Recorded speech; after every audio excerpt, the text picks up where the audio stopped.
The last time we saw Daisuke was in the 13th inning last Wednesday in his first relief appearance. Today he's back and making the start. Next on NESN.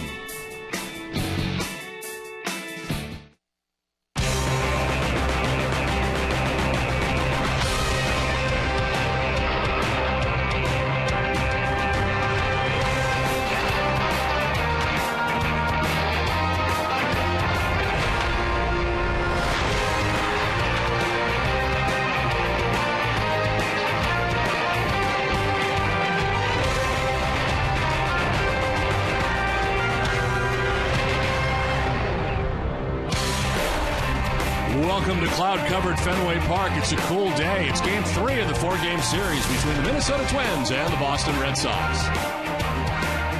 Hi again, everybody. I'm Don Orsillo, joined by Hall of Famer Dennis Eckersley. A very happy Mother's Day to all the moms out there. Well, earlier this season, Terry Francona dropped down Jacoby Ellsbury in the order, hoping to get him hot. Well, right now, he is very hot. Well, everybody knows who's the leadoff hitter for the Boston Red Sox right now. Over the last 16 games, Ellsbury couldn't get any hotter, raising his average over 100 points, over a 4-0 clip from the leadoff spot. You see the doubles right there, 9 doubles over 16 games. The RBIs have been up. He's got 17 on the year. You see the stolen bases that are always there. He's playing as well as he's played in about 2 years. Well, the Red Sox today will deal with Carl Pavano, who's on the mound for the Minnesota Twins. And a roster move for the Red Sox today is Marco Scutaro placed on the disabled list with an oblique problem. Up is the future shortstop for the Boston Red Sox, Jose Iglesias. We're back with the first pitch for Fenway right after this.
To all the moms out there is Fenway Park cloud covered here today and a little bit on the cool side with the wind blowing in at the moment as the Red Sox get ready to take on the Minnesota Twins in Game 3 of the series. And hopefully no rain today. That's something that has been certainly with the Red Sox on a daily basis at times during the homestand.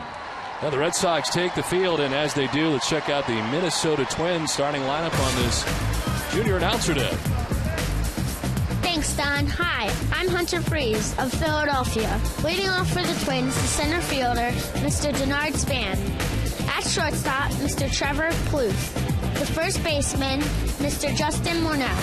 The DH, Mr. Jason Kubel. In right field, Mr. Michael Kadire.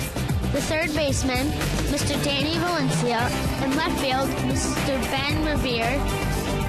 The catcher, Mr. Drew Butera. And batting ninth, the second baseman, Mr. Alexi Casilla. Nice job, Hunter. As on the mound today for the Red Sox, he is Daisuke Matsuzaka. When we last saw him, he was pitching on Wednesday in the 13th inning and taking the loss His 6 appearances overall, 5 starts, and a 2-3 record coming in. Opponents hitting at .216 against Daisuke Matsuzaka. And his last start was also a part of this homestand against the Seattle Mariners. He worked 4 innings against the M's, giving up 3 hits and 3 runs. He walked 4, strike out 4, and of course leave that game after facing 1 batter in the 5th inning due to elbow tightness. More precautionary than anything else, but in there today to take on the Twins. Defensively, for the Red Sox, 3rd to 1st, it's Youkilis, Lowry, Pedroia, and Gonzalez. Adrian's birthday today. Outfield from left to right, Carl Crawford, Jacoby Ellsbury, and J.D. Drew from left to right. And doing the catching for Daisuke, he is Jason Varitek. Red Sox are 4th in the American League in fielding percentage. Chad Fairchild has the plate today, calling the balls and strikes, with Joe West, the crew chief, at first base, Angel Hernandez at second base, and Paul Schreiber is the umpire at third. They're available. This telecast can be heard in Spanish by selecting the SAP button on your television remote. Enjoy the game. Well, the conditions here at the ballpark, 55 degrees, with the breeze coming in from center field at 9 miles per hour. And there is a chance for showers here at Fenway Park. And again, kind of cloudy, kind of raw here, a little bit on the damp side as the breeze coming in at the moment here at Fenway.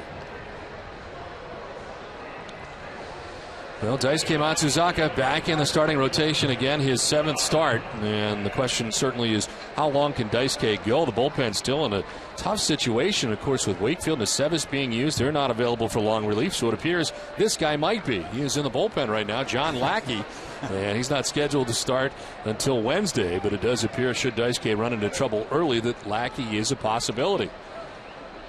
And John working against the Angels as part of this homestand, a 4-inning effort, giving up 8 runs and 10 hits. Was roughed up in that outing. But Daisuke ready to work as Denard Span stands in and takes ball 1. We're underway. Well, Daisuke could have started Friday, and they pushed him back. He was kind of upset about that, but after that, a relief appearance. And so I think he'd be more worried if he had pitched Friday about the bullpen today. Span shows bunt, pulls back, and takes strike 1. Span didn't think so. 1-1. Yeah, I think Daisuke would like to throw a lot more often if possible. So he wanted to go Friday. Felt like he was fine. Yeah, I think he was chomping at the bit, and he's been throwing the ball so well. How could he not? So he'll back him off, and he makes the start today. This one sent foul, 1-2. Daisuke in his career against the Twins, 2-1 with a 2.30 earned run average. Here at Fenway Park against Minnesota, very good. 15 1/3 innings. He's given up only 2 runs, a 1.17 earned run average in 2 starts, and a record of 1-0 against Minnesota.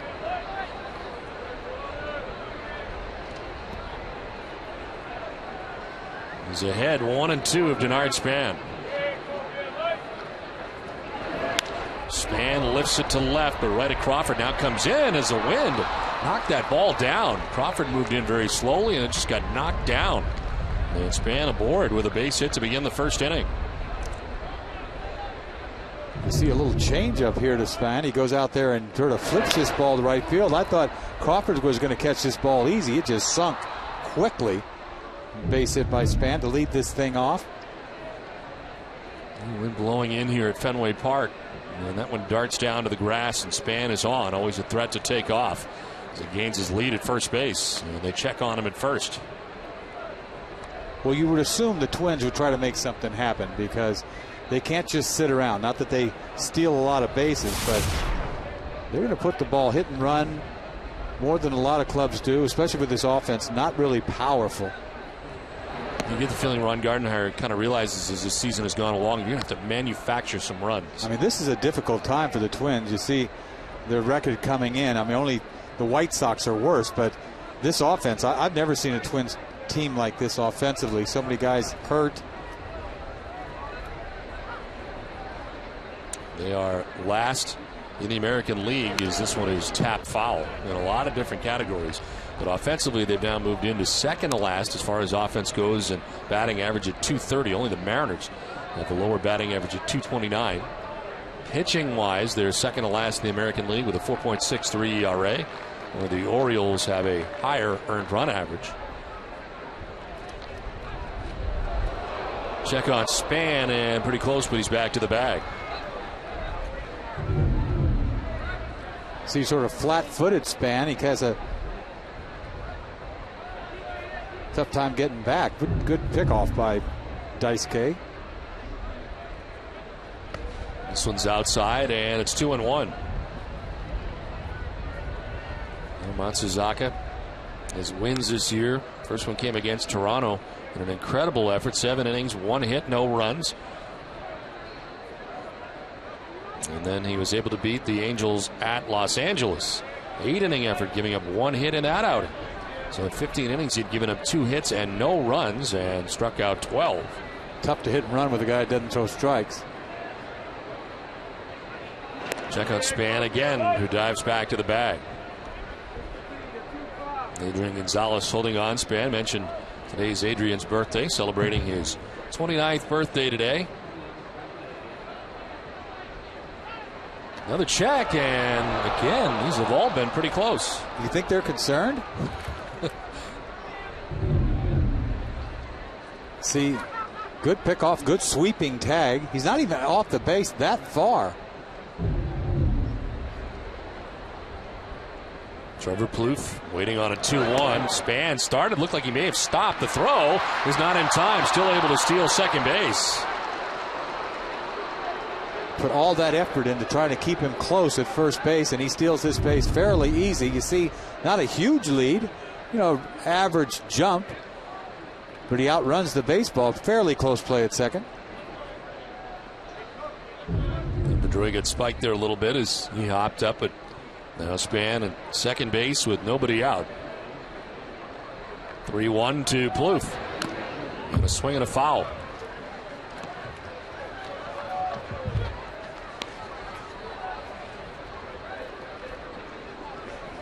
Plouffe bats now. Justin Morneau waits on deck as the Twins bat here in the top half of the first inning. Plouffe homered in his first major league at bat of the season here in game 1. He's 2 for 4. Called up from AAA Rochester. Taps this one foul. Talking with the Minnesota people, they're saying it's his job to lose at shortstop.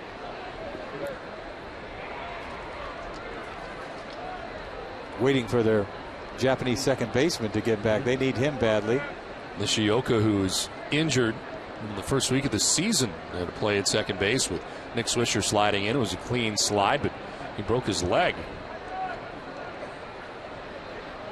3-2 pitch to Plouffe. And it's fouled off. Do it again. 3-2.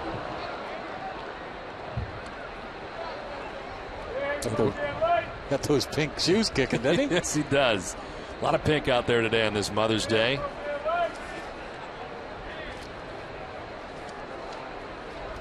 And all over the major leagues, of course, on this Mother's Day. Collaboration with the Susan G. Komen for a Cure Major League Baseball, raise breast cancer awareness. The 3-2 pitch is low and outside. He loses Pluff for ball 4.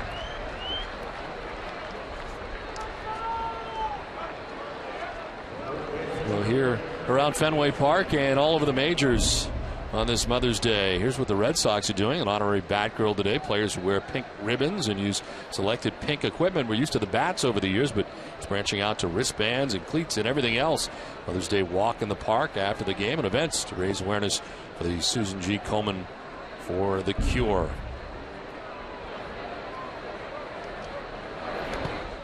This is in the dirt. I'm wondering about the shoes for Plouffe. His mother is a breast cancer survivor, and he's going with the pink shoes today.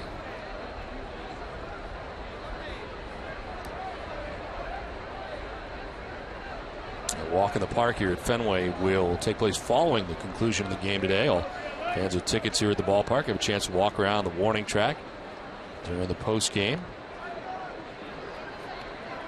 There is a 1-0.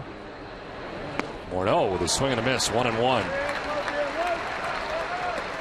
Morneau acted like he was going to get a fastball. There's no way. 1-0, breaking ball. Kind of a curveball, hard curveball down. not the same Morneau we've been used to. Somebody was saying he'd lost 15 pounds. He'd been sick. He hasn't been able to put it back on. Added that to the concussion that he had last year.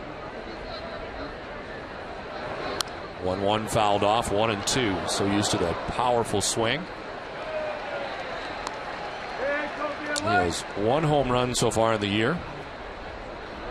And 9 runs batted in.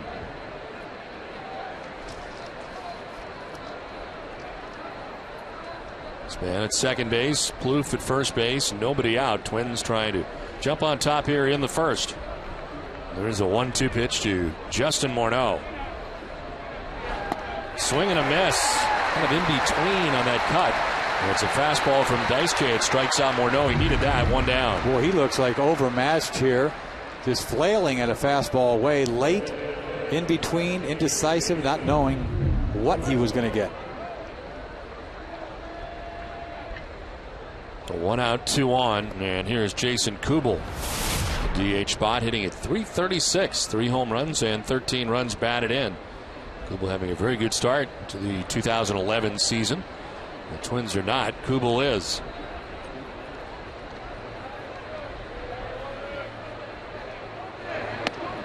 Inside for ball 1. He's hit safely in 25 of the last 29 games. Had a 10-game hitting streak earlier. And look at the breakdown against right-handers, hitting at .365. All of his home runs off right-handed pitching.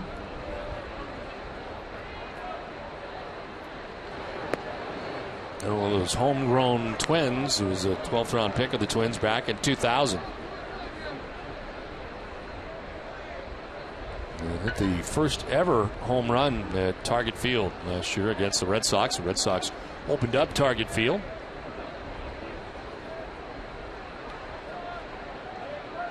A 2-0 to Kubel. In the air, down the left field line. Crawford on the run is not going to get there, and it lands fair. The in from second base comes Span. He'll score as the Twins take a 1-0 lead. That ball landing down the left field line and in fair ground. Kubel knocks in his 14th run of the year, and the Twins take a 1-0 lead.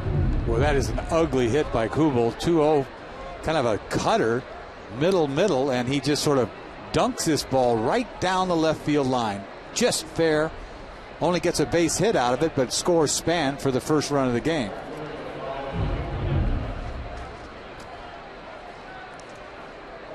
So 1 out, 2 on, and Michael Cuddyer coming up.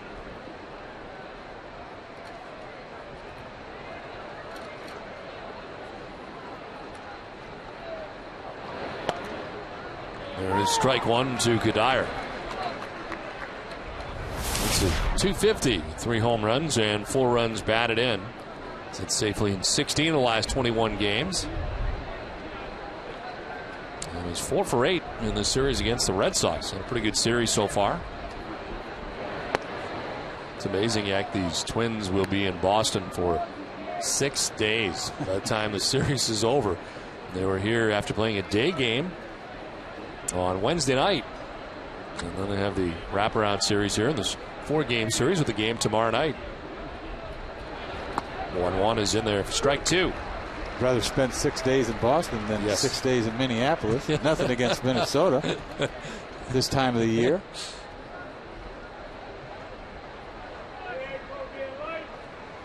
There's Danny Valencia waiting on deck. 1 out, 2 on here in the first inning.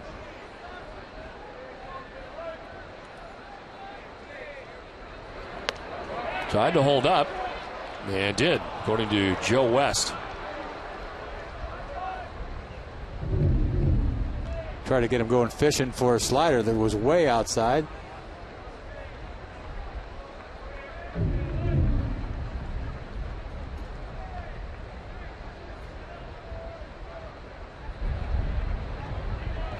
'24th pitch of the inning for Daisuke. Still 1 out. Here's a 2-2. Off the end of the bat, foul. And it hangs at 2-2 to Cuddyer. As I mentioned off the top, a roster move for the Red Sox. Perhaps the future shortstop for the Red Sox, and Jose Iglesias. We get to see him in spring training. And very, very good defensively.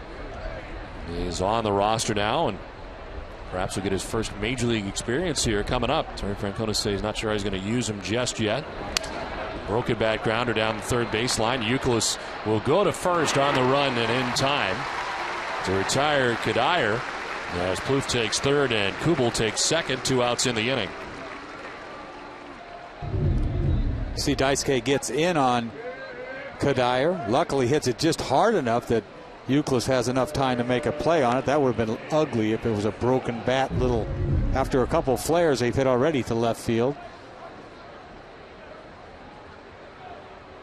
So second and third, 2 down, and Danny Valencia coming up. Big spot here early in this game. Valencia hitting at .220 so far in the season. 2 homers and 15 runs batted in. He's 2 for 7 in the series.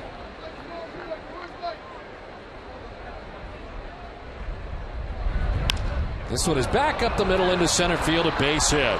Plouffe will score. Behind him comes Kubel. 2 runs are in for the Minnesota Twins, who now added their lead on top 3-0. I mentioned a big spot for Valencia with 2 outs, and he cashes in, driving in a pair. Just not a good pitch. First pitch, high fastball. I know he didn't hit the ball all that well, but location was very bad, and 2-out hits will absolutely kill you.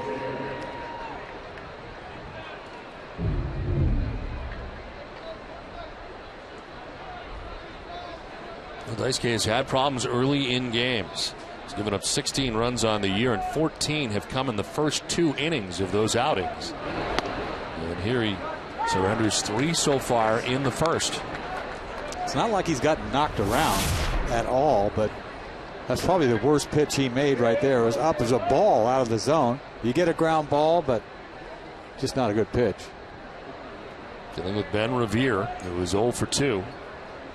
So it's being called up from AAA Rochester as he takes a pitch inside.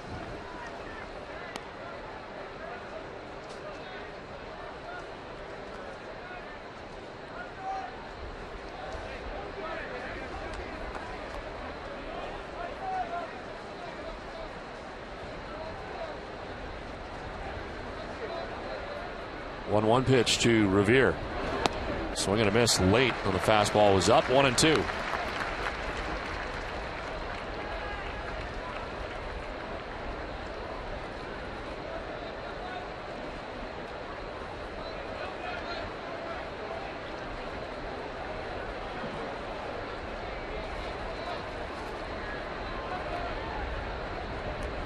Let's see at first base, a 1-2. Late swing and a foul down into the Twins dugout in the third base line. And it hangs at 1-2 to Revere. Now, he was named the Twins minor league player of the year back-to-back years, 2008 and 2009. And as I mentioned, called up just before this series. The Twins with a series of injuries that they're having to deal with. Joe Mauer being the biggest name on that list, of course, smack dab in the middle of their lineup normally. Runner goes, a 1-2 is fouled off.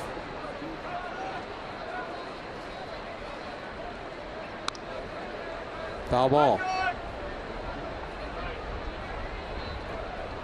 This will be the 32nd pitch of the inning thrown by Daisuke Matsuzaka, the most he's had in any inning this year. And it comes here in the first on a day when the Red Sox need him to go deep into the game. 1-2 is outside, 2-2.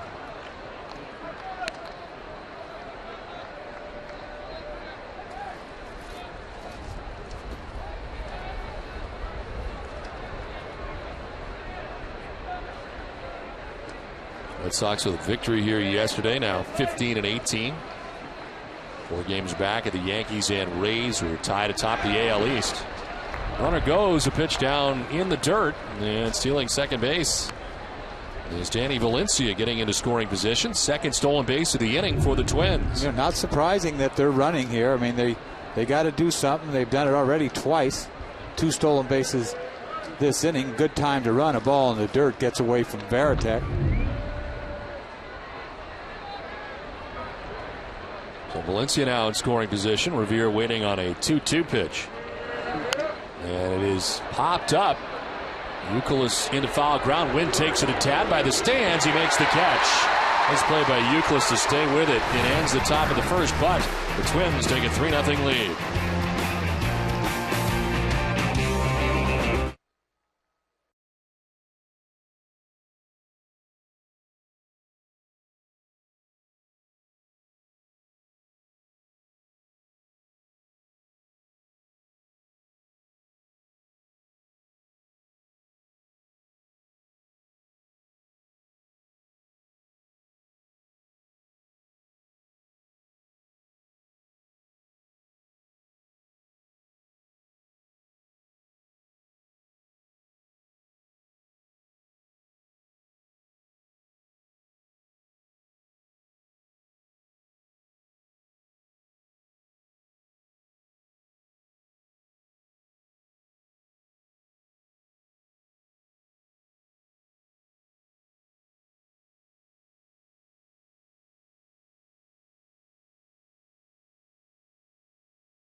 Here come the Red Sox starting lineup, brought to you by your New England Chevy dealers on Junior Announcer Day.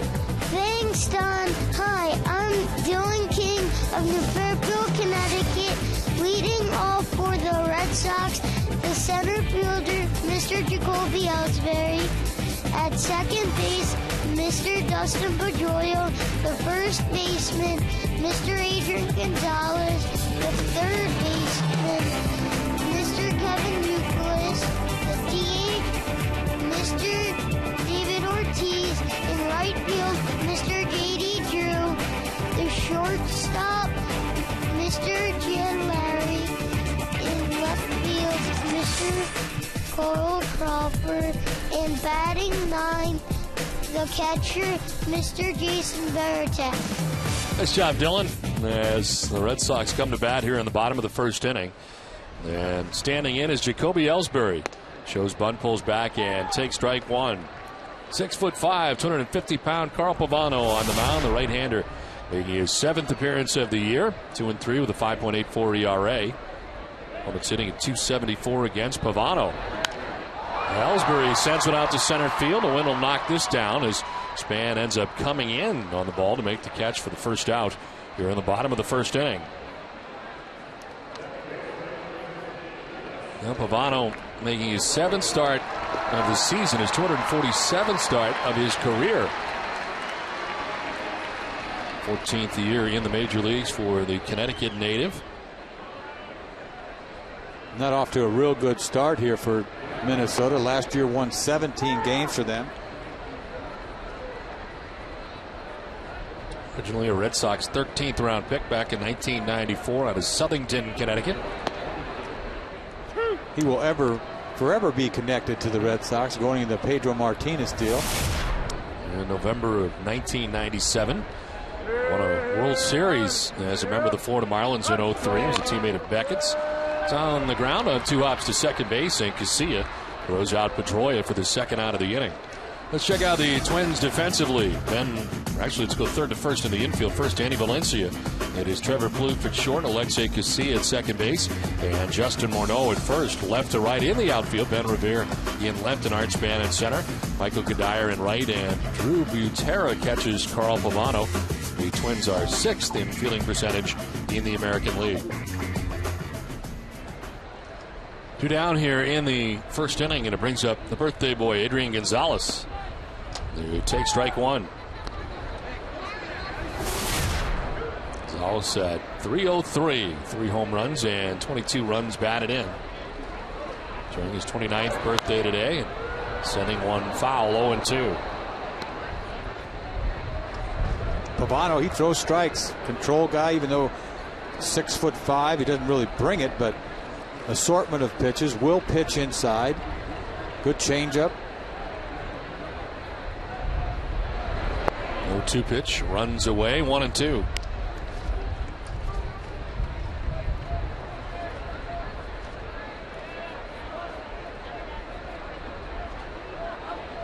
He was an all-star for the Marlins back in 2004. As this one misses outside, 2-2. And we see the back-to-back changeups that he features, and he will throw that two-seamer that he starts at the hip of a left-handed hitter and freeze him. Kind of his out pitch to a left-handed batter. There it is right here. Gonzalez fouls it off, 2-2. Well, the biggest problem for Pavano over the years has been his number of injuries and his number of visits to the DL. He's a guy who has had Tommy John surgery, but he has had 7 different stints on the DL. 99, 2000, 01, 05, 06, 07, 08. On the ground right side, Casilla at second base throws out Gonzalez, and it's a 1-2-3 first inning for Carl Pavano. The Twins have a 3-0 lead.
Charlie Moore Outdoors. Charlie and the crew start feeling like they're being watched and hear strange noises, so they go ashore to investigate. That's when things get weird, and Sasquatch makes an appearance only on Charlie Moore Outdoors tonight at 7. All right.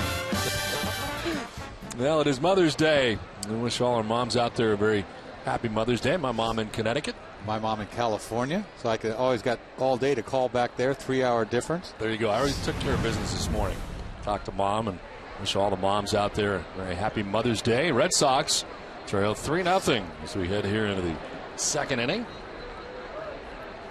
And it is Drew Butera, the catcher, leads it off and pops one up foul off to the right. As Veritek gives chase, but back into the seats.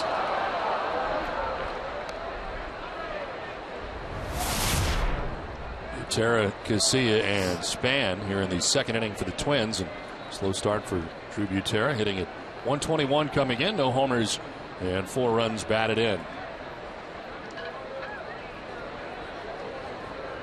His dad, Sal, of course, scout now, but a guy who had a major league career of his own. Right, I played against him. You think about catching for the Minnesota Twins, you think you never have a chance to catch with Mauer behind the plate. Not a good place to be if you want to get some playing time. Up high, ball 2, 2-1.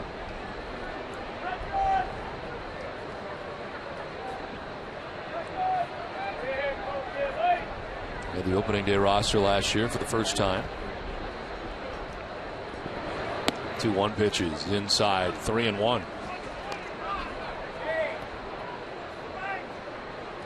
Can't be walking the leadoff hitter. You got to go after this guy. Let's go. And Butera leading it off here out of the number 8 spot in the order.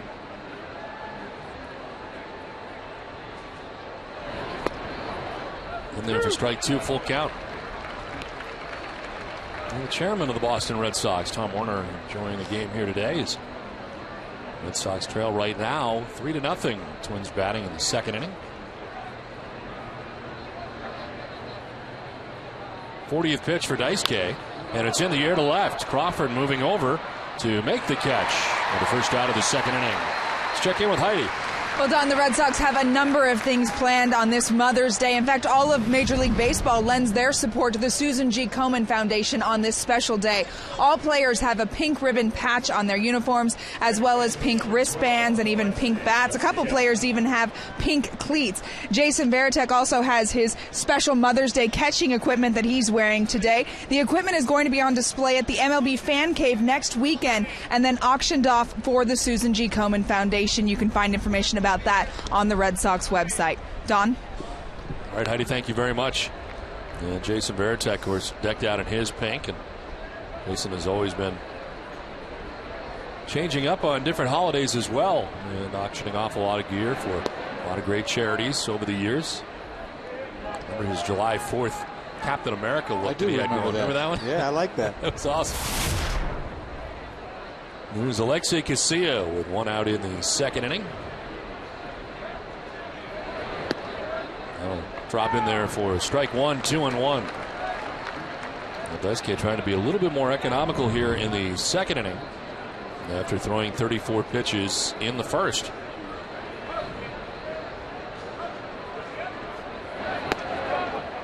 In there for strike two, 2-2.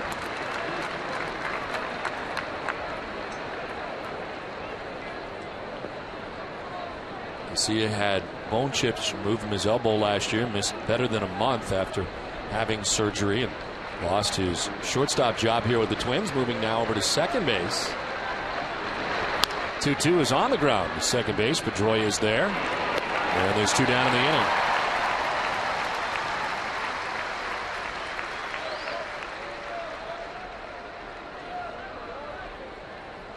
So 2 up, 2 down here for Daisuke, and it's back up top for Denard Span. Second time through now, the Twins order. Span with a single, a stolen base, and a run scored, part of a 3-run first inning for the Twins. And Span is 4 for 6 in his career against Daisuke Matsuzaka.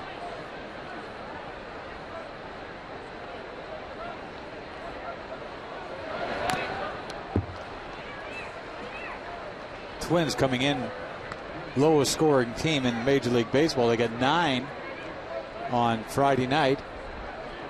Got shut out yesterday. So this is a team that's not used to being ahead. You get that 3-run lead. Pavano's got something to work with, but it's a very different team for Ron Gardenhire this year. Last year, manager of the year.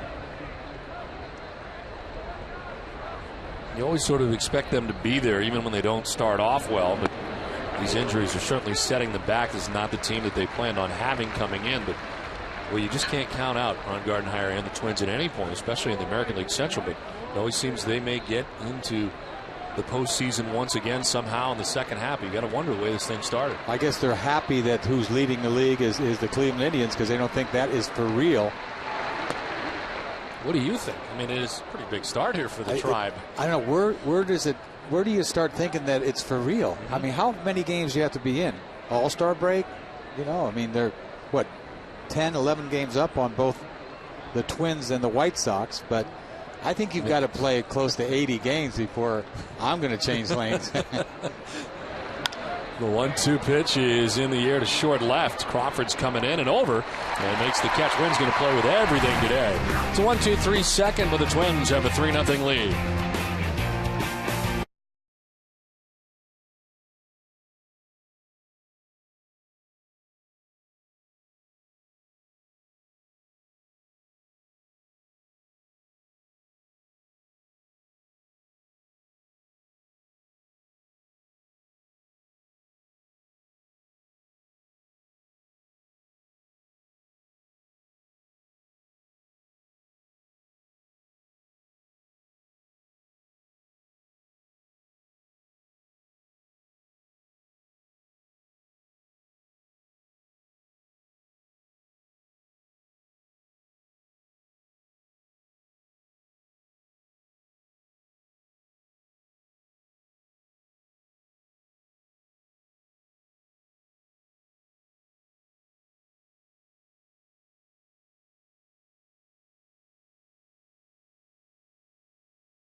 Sox games. First be there when the Red Sox play the Orioles or Tigers, and then pair that with a date to see the Chicago Cubs. Long-awaited return to Fenway Park.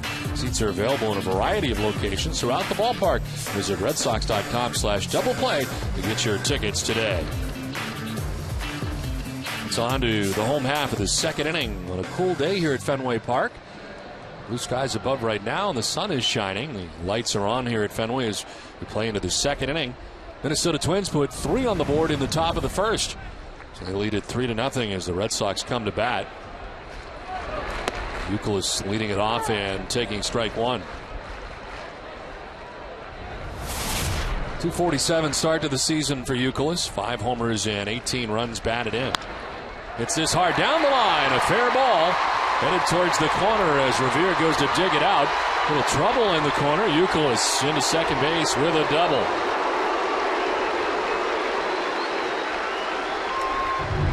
Pavano tries to throw a fastball in, does not get it in enough, and he is all over this fastball. Ropes this ball down the left field line. Get down in the corner down there. Easy double for Youkilis. But Pavano, he likes to pitch in, but he better get it in. Youkilis safe at second, safe and secure. New York Life. Youkilis now 4 for 8 in the series. Stands at second base with nobody out here in the second inning as David Ortiz stands in.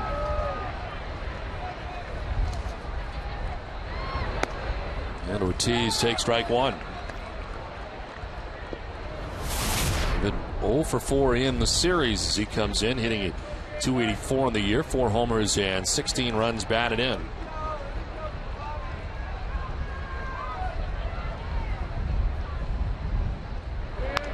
Off the end of the bat, a lot of English on it as Valencia, the third baseman, throws to first for the out. And Youkilis takes third base. That was right off the end of the bat, came off with all kinds of spin on it. But Ortiz is retired. Normally when a ball is hit by Ortiz like that, it's a base hit. But you see Valencia, he hit it hard enough that he had an easy play to throw him out, but he hit that like he threw him a changeup, but it was his fastball.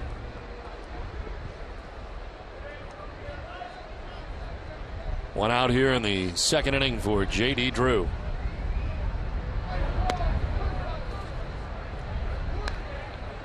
Drew walking as a pinch hitter in the 8th inning yesterday and is 1 for 4 in the series against the Twins. Had a home run in game 1 of the series, but it has been a very quiet homestand overall for J.D., coming in at 2 for his last 22.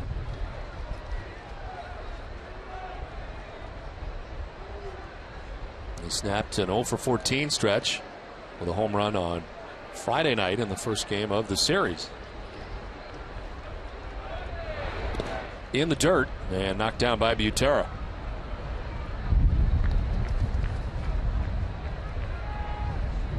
The off-speed pitch by Pavano straight into the dirt. Nice block by Butera with a guy on third.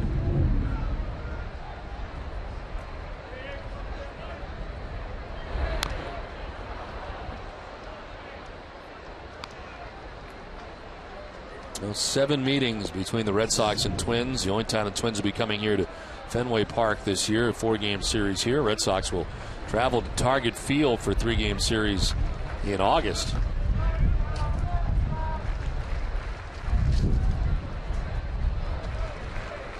Two is fouled back and it hangs at 2-2 to Drew.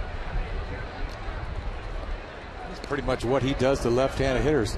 Throws change-ups away, maybe a backdoor breaking ball, and tries to set you up when he gets 2 strikes to come in.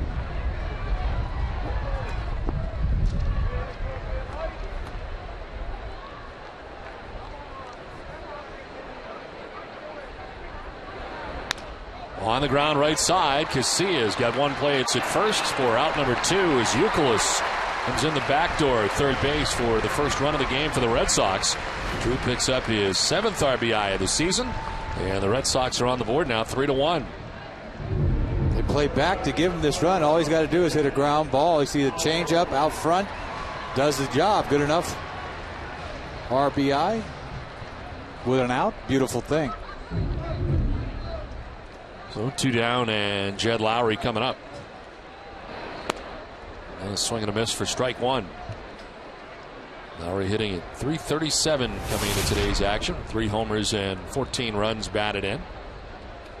Feeling under the weather yesterday during the game, and there was some question as to whether or not Jed was going to be able to come back after the rain delay. He did, and is back in there again today, feeling better today.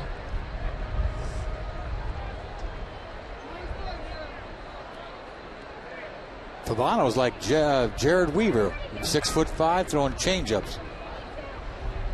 Used to throw much harder before all the surgeries, as this one is popped up left side of the infield. Coming in from short is Plouffe, and he'll make the catch on the grass. It ends the inning. Red Sox get a run through 2. It's 3-1 Minnesota.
Day. Hey moms, happy Mother's Day. Happy Mother's Day to all the moms in Red Sox Nation. Mother's Day from Fenway Park as the Minnesota Twins have a 3-1 lead over the Red Sox, ready to go here in the top half of the third inning. Daisuke Matsuzaka back on the mound again. And it'll be Trevor Plouffe, Justin Morneau, and Jason Kubel coming up.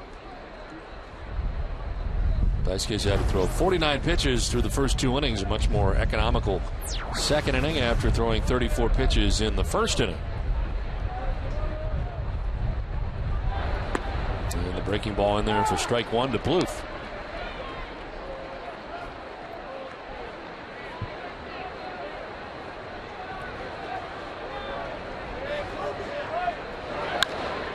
Line to left. Crawford is there to make the catch. It'll jump in the end, but he makes the grab for the first out of the third inning.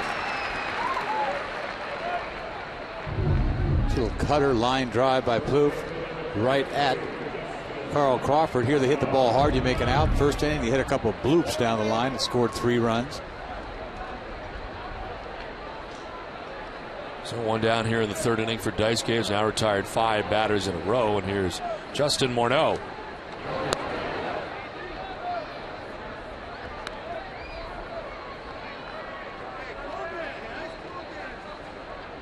Morneau hitting at just .208 on the season.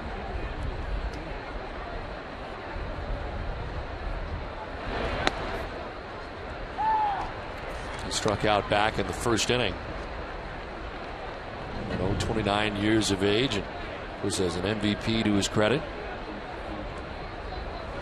Guys generally 30 home runs and over 100 RBIs, and not afraid to hit up over 300 on occasion either. This one is fouled off to our left, back and out of play. In fact, prior to the concussion last year, he was hitting at .345, 81 games into the season. The concussion ending his season prematurely, and then kind of a late start to this season as well, late into spring training before he started playing in games again.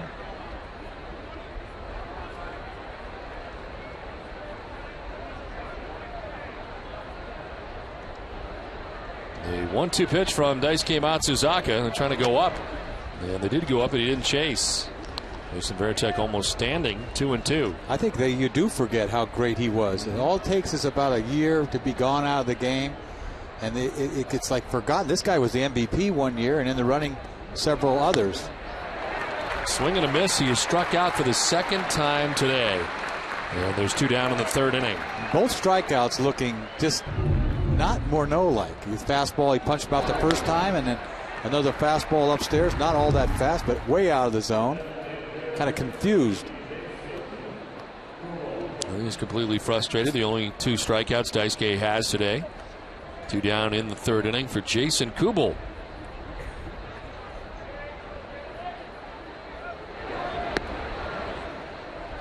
Kubel singled in the 1st inning to knock in the Twins' first run, and then he would score himself.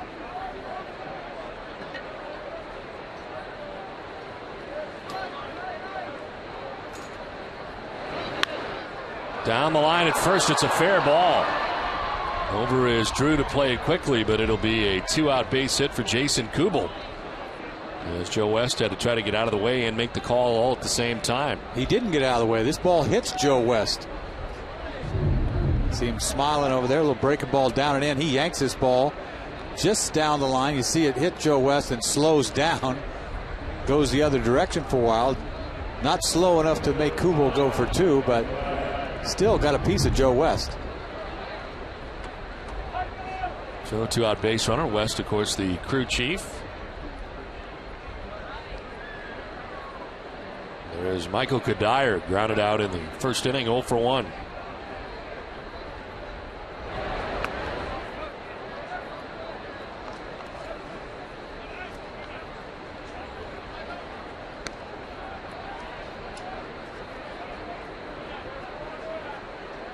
Kadire, 32 years old, former 1st-round pick by the Twins, 9th overall back in 1997. And has been in the big league since 2001 with the Twins. Had 32 home runs the year before last in 2009 and 94 RBIs. Had to play first base last year. I thought he was such a good right fielder, just a great arm out there in right. Everybody found their way to first base last year with Morneau being out.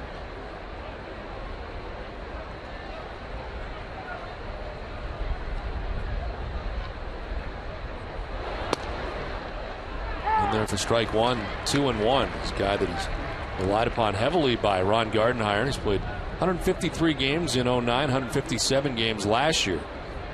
Very consistent, been able to stay off the DL. He's played right, first base, second base this year for Ron Gardenhire. In the air to center field. Ellsbury back in front of the wall, and the wind will knock that down, fortunately for the Red Sox and for Daisuke. Kadire's gone, so are the Twins, who lead it 3-1.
League match of the week between Everton and Manchester City. For more EPL coverage, visit NESN.com/Liverpool. Now, last half of the third inning, it is 3-1. The Minnesota Twins on top of the Red Sox as Carl Crawford coming up. Our high third cameraman, Tom Gilmet, apparently didn't know that he has got a brother here at Fenway Park. How close are these guys? It looks like a mirror. Where is this guy sitting? I don't know. Obviously, he can't see that. He has made no reaction to it. Nothing. As Crawford leads it off here in the third inning. Crawford, Varitek, and Ellsbury. In the air to center. Another ball hit a long way. We'll see what the wind does to it. This is up onto the wall. Gets by Span on the ricochet, and Crawford will head for third base. Span gets it back in, but Crawford stands at third to get the third inning started. Well, we just saw Kadire make a run at a home run last out of the inning for Minnesota, and he hit that ball sweet. Well, just imagine how hard Carl Crawford hits this ball. Wind blowing dead in from center field. He's going to get a fastball to work on middle. Not a real hard fastball right there. He smokes this ball. Any other day, this ball may be up in the seats. You see the ball lands about maybe 5 feet off the wall, but Span couldn't get there in time. The ball kind of played him a little bit. Easy triple for Crawford. So Euchel has doubled to begin the second inning. Now Crawford has tripled to start the third, and he's got an 8-game hitting streak going. He's turned it around here on this homestand. As Jason Varitek stands in and takes ball one. Once again, infield playing back, giving him another run. You might as well take it. Just a ground ball in the infield to RBI.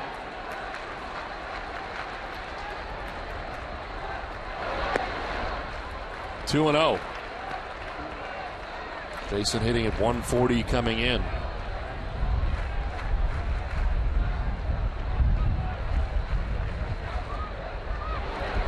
On the ground on the first baseline. Morneau will take it to the bag, but a run will score as Crawford comes in. And it's a one-run game now. Varitek picks up his second RBI. And it is 3-2 Minnesota. Take what they give you. 2-0 fastball. Hits it right down the line. Morneau has a little trouble with it, but takes it himself. RBI for Varitek. So bases empty, one out here in the third inning. And Jacoby Ellsbury.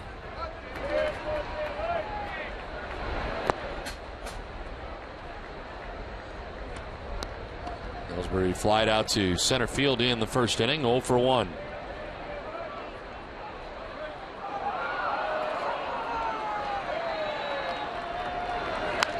On the ground, shot to short. Plouffe can't get it. It's off him and into left. And Ellsbury will reach at first base.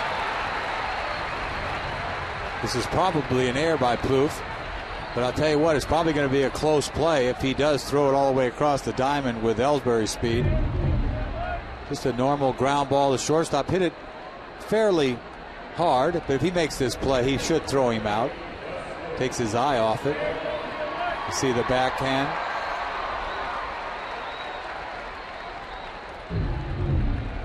Not yet ruled on it. One out in the inning. Ellsbury at first base. And here is Pedroia, who takes ball one. They have called it a base hit. Wow. So he extends to 17 games. That's a gift.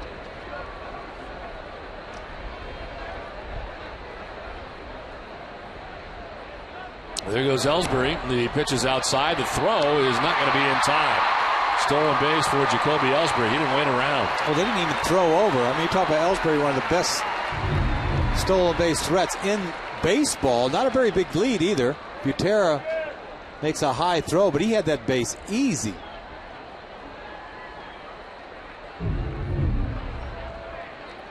You think he'd throw over there once. So tying run in scoring position as Pedroia takes strike one. League leaders are brought to you by Verizon 4G LTE. Jacoby Ellsbury now with 10 stolen bases. In behind Ichiro by 1. Tied with Sam Fuld of the Tampa Bay Rays. Elvis Andrus with 9 on the year. 2-1 pitch. Really thought about it. Did he go? They check nose. Joe West. Pavano's so easy to run on. He's a big guy. It takes a long time to deliver the ball to the plate. You see Pedroia take a 2-1 breaking ball in the dirt. He's had trouble with the breaking ball in this kind of rough period he's had going on for quite a while.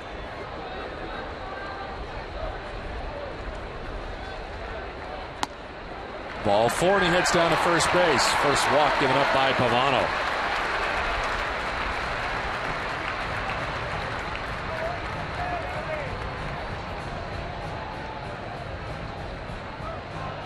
I want to remind you to follow the Red Sox with MLB.com at Bat 11 for your iPhone, iPad, Android, or BlackBerry. Get live audio, pitch-by-pitch tracking, video highlights, and more. Text at Bat to 31826 or visit RedSox.com for details. It is Ellsbury at second base, Pedroia at first base. 1 out here in the last half of the third inning. Adrian Gonzalez 0 for 1 today. He's grounded out to second base in the first inning. And taps one foul. All of us at the Red Sox and Nesson want to send a shout out of congratulations to Lindsay and Guy Rancourt. Welcome their second child Kevin into the world this week. Best wishes to Kevin, his parents, and his big brother Charlie. Red Sox Nation keeps growing and growing.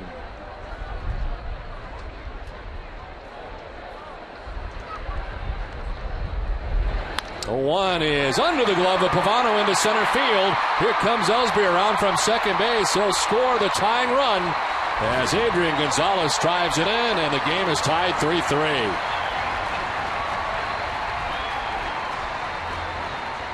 Pavano's got to kick himself right here. Ball down and away. Ground ball right back to Pavano. Completely misses it. Ball up the middle, RBI for Gonzalez, but that play that Pavano should have made.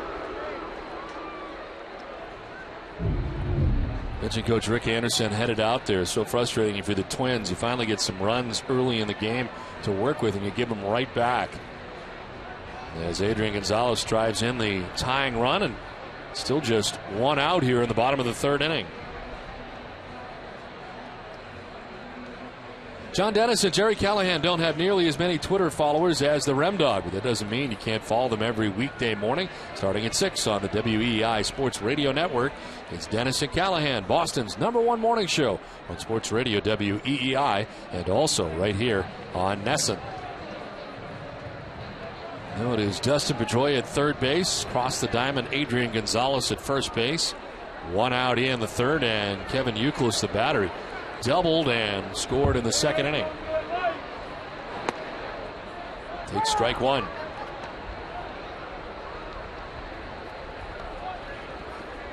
Youkilis has been hit by a pitch 3 times this season. Tied for 4th in the American League, and now has been hit 71 times in his career, which ties him with Mo Vaughn for the most in Red Sox history. He's been hit by a pitch 65 times since the start of the 06 season, most in the American League during that time.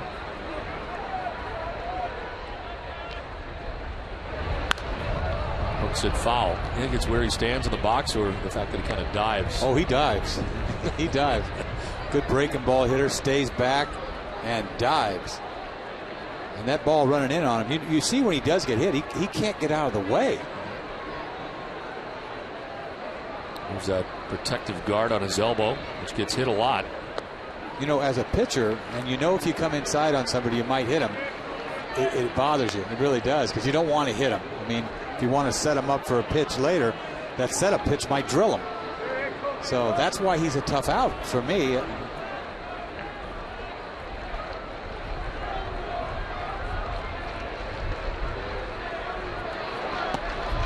Down and away, 2-2. And Luke, as we mentioned, he tied with Mo Vaughn with 71 now at the moment. Jim Rice hit 64 times in his career.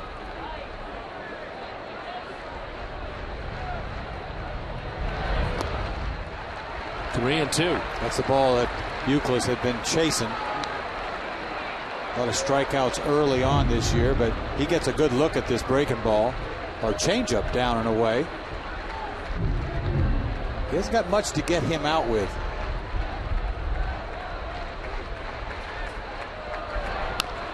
towards shortstop. Kloof will go to second base for one, on to first, not in time, and a run scores.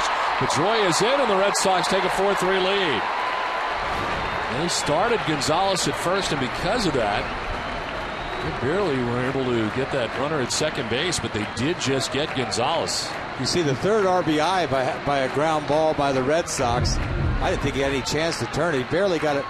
This is a close play at second base. He hits it soft enough that you can't turn it. You see Gonzalez bearing down on Casilla. He's got nowhere really to throw it. Has nothing on it.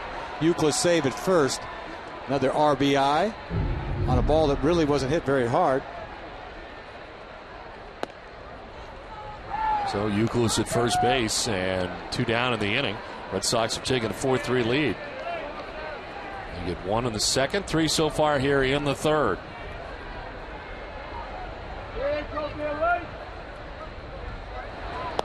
The way that Gonzalez popped up there, he's lucky he didn't get a face full of baseball. Well, I'm surprised that he tried to turn it, but he still had a chance to turn it, but he was in his face. Yes. I mean, literally in his face. Yes. Hello, how are you? Yes. And he like popped up on the pop-up slide. Look at this. Look at this. Right up in Hello. your grill. Really? Wow. How do you get anything? How do you throw it over him?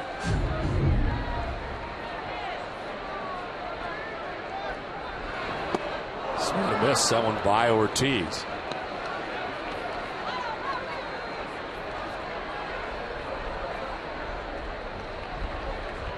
Seventh member of the Red Sox to bat here in the third inning. They've scored 3 times.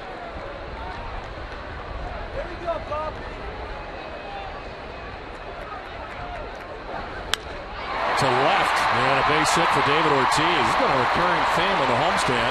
A lot of opposite field base hits for Big Poppy. Well, that's a beautiful thing there with 2 strikes. That's exactly what you should do. And we've seen it a lot in this homestand. You see a fastball down and away, pitcher's pitch.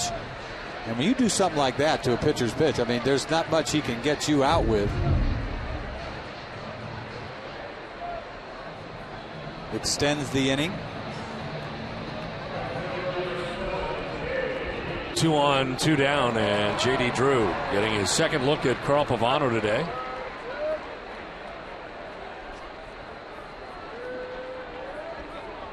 Drew grounded out in the second inning to pick up his 7th RBI of the year. It scored Kevin Youkilis and got the Red Sox on the board.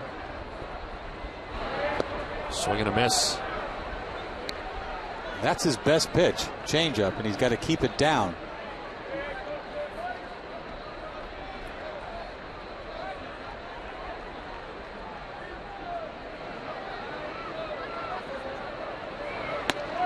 Snap throw to second, and it's going to end up in center field. Euclid is up and headed to third. No throw from Span, and another run now 90 feet away. The secondary lead for Euclid was huge, and Butera noticed, but then he fired it into center field. Well, he had a shot at him. I was saying, what's he trying to do? Throw him out at second base, but you see how far Euclid is off. That throw was not even close. I mean, ugly throw by Butera. Lets Euclid go to third. That's not like Minnesota Twin baseball is what it is. I mean, he took a shot at him. JD was in his way, but no interference. He's asking for something. Yes. That throw was so bad. It's amazing, though. Generally, without any contact, you don't get that. But he was in his way. No doubt. Had to alter his throw. This is into left center field for a base hit for Drew. From third comes Youkilis. And a 2-out RBI for J.D. Drew, his second RBI of the day. And the Red Sox take a 5-3 lead. Back-to-back good at-bats by Ortiz and J.D. Drew, taking what really Pavano has given him. They've seen enough changeups. He throws him a changeup. He waits back. Not exactly down and away, but doesn't pull off. Base hit RBI to left. That's a beautiful thing by a left-handed hitter. Second multi-RBI game of the season for J.D. Drew. First and second now with 2 down here in the third inning. Jed Lowry popped out to shortstop in the second inning.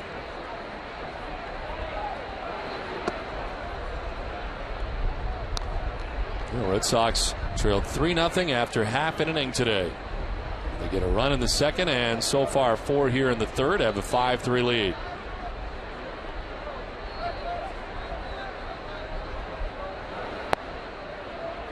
In there for strike one, 1-1. You know, Pavano in his last outing against Kansas City got knocked around, bunch of hits, a bunch of runs, went in the dugout and just took a bat and started wearing something out. Well, he's going to do the same thing today if this continues.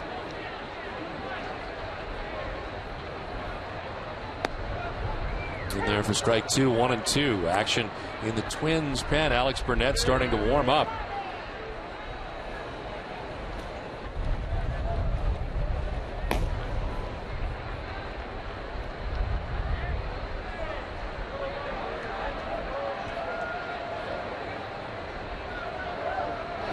This one fouled off and it hangs at 1-2.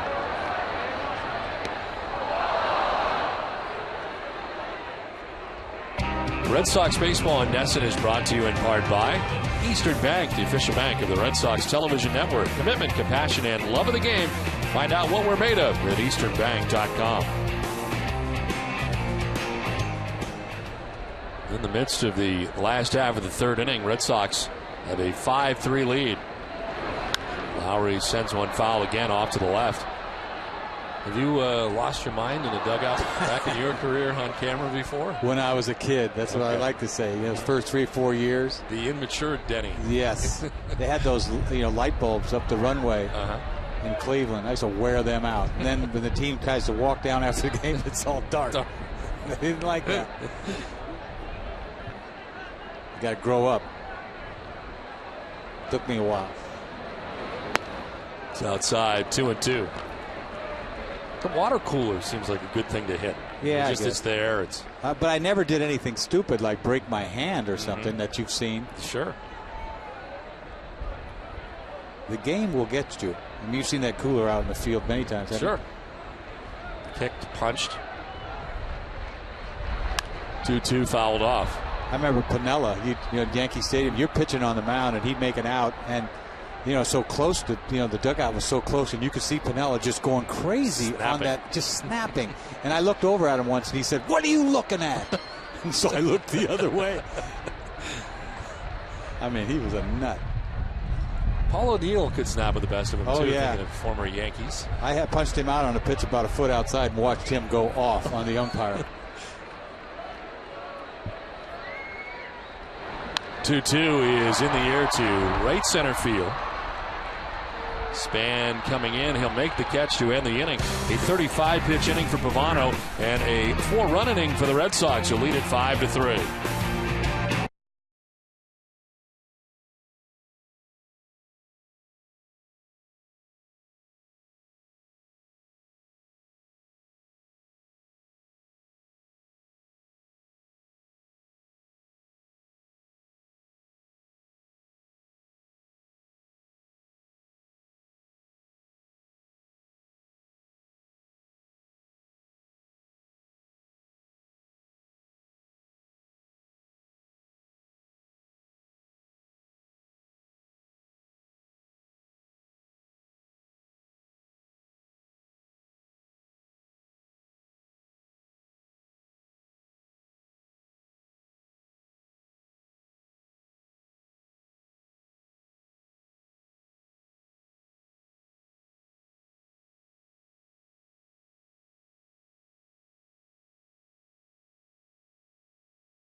BIDMC.org/healthyis. I forgot you were supposed to read that one this time. Never. No. Yeah, I'll tell you what. Promos. They're showing us we finally pulled the window up. But, this is a job up here where it gets a little brisk. You put the window down. Right. What's wrong with that? There shouldn't be anything wrong with it, but we were kind of guilted into opening it again. Because everybody else has their open. The whole press row has it open, so now so do we. Next time you see us, our moss will be totally unmanageable. See, look at this. Everybody else wide open. Yeah, you're right. Big deal. Now we 5-3 as we head to the fourth inning.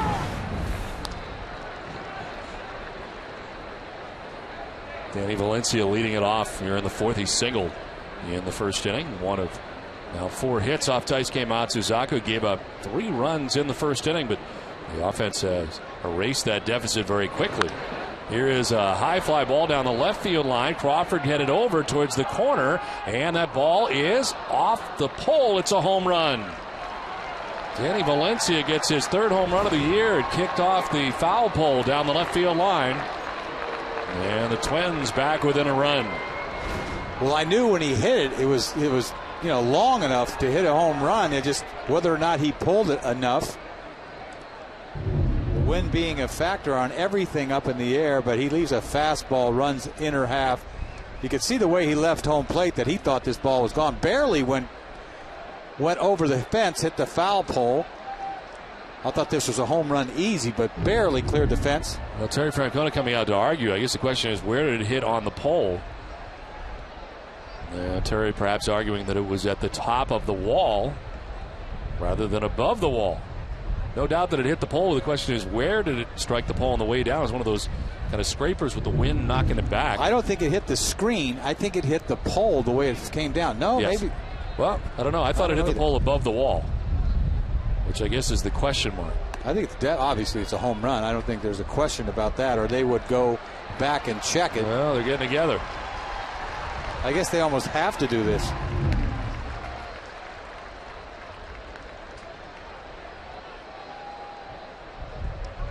Did it hit the foul pole above the wall or below it? What else could it have hit to make the ball come down like that?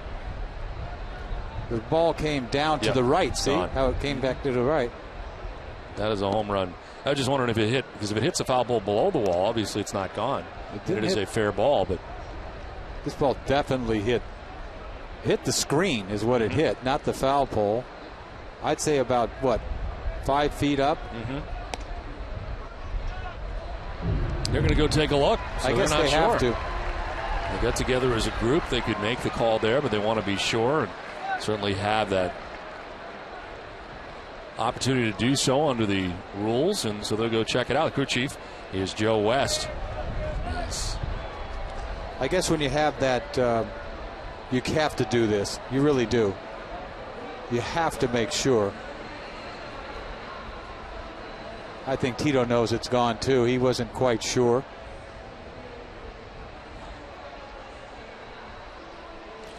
While we wait for the umpires to check it out, let's check in with Heidi. Well, Don, the Red Sox have a special honorary Batgirl today. Amy Seek of Canton, Massachusetts is a breast cancer survivor. She also lost her father to breast cancer more than 30 years ago. She shared her story with me earlier today. In 1977, my father, who was 53 years old, died of breast cancer. So they had been watching me quite closely, and they ended up testing me very early, and I was about 32, and I started being tested, and I was diagnosed at age 34. So I'm a big advocate for early detection because it basically saved my life. Now, Amy was honored in a pregame ceremony today. She's one of 30 women selected across Major League Baseball to represent each team. John Lester was on the celebrity panel of judges, as Lester is a cancer survivor himself. Don? All right, Heidi, thank you very much. Waiting for the fair or foul, or not fair or foul, but I think where it landed and whether it was a home run or not. And everything we have seen here, you get a little closer look, you see where it hits, and you're right, it does appear to hit on that screen area, which is above the wall. And a home run here for Danny Valencia, but they have gone underneath to check it out. This is the third review we've had this season here at Fenway Park. Adam Lind on April 15th down the right field line, and that's where the line did not match up with the wall, and that became somewhat of a question mark. And that's Scudero. Scudero on May 3rd. Right. Was the other one, which is generally the one you have here at Fenway Park with the ledge and the fans kind of leaning over, and the look that the umpires have from the field area looking up. It's sometimes difficult to tell, almost virtually impossible to tell if a fan leans over and actually touches a ball. So that one we have all the time. The right field one and the Lind one back on April 15th is the first one we've had here at Fenway down the right field line. And now we wait to see whether Danny Valencia and the Twins are back within a run on this, what appears to be, and every look we have, a home run. I think everybody's confident over there, especially Valencia, that ball's gone.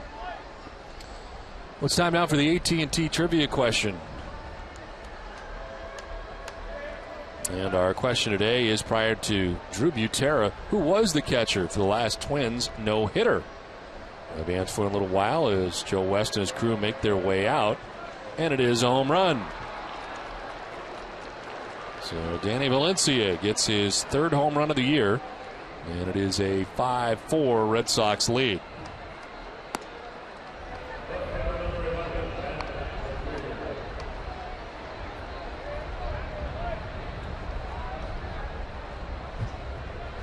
First home run the Daisuke has given up in his last 4 outings.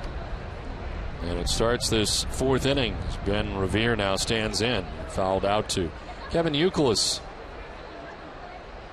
Back in the 1st inning.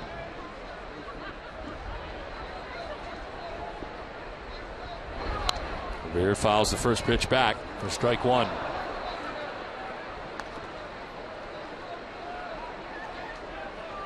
Justin Verlander yesterday throwing his 2nd career no-hitter. You know, the thing that got me about that, he was so cool about it, wasn't he? Yes, he was. I mean, I know. Like, oh, well. Yeah, I know. Been there. But he has been there. He's already got one. He only punched out 4 guys, but he was throwing hard in the 9th inning. Swinging a foul. That's what amazes me about him. I mean, he throws so hard even at the end of his outings. And look at his line from the no-hitter yesterday in Toronto. And he did walk 1, much different than the Francisco Liriano. Well, that walk was like a 13-pitch at bat or 12-pitch at bat. Just outside for ball 4. Got a double play ball after that. The left field, Crawford settles underneath and makes the catch on Revere.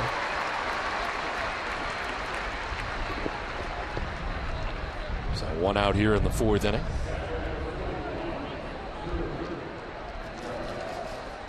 Joe Butera coming up.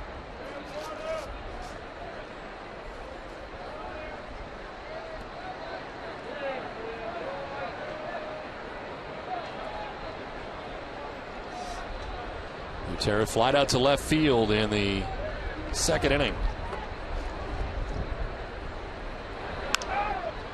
Lifts it in the air to left again. Crawford coming in. Wind will give it a push as Lowry goes out, but it is Crawford who makes the catch for the 2nd out here in the 4th inning.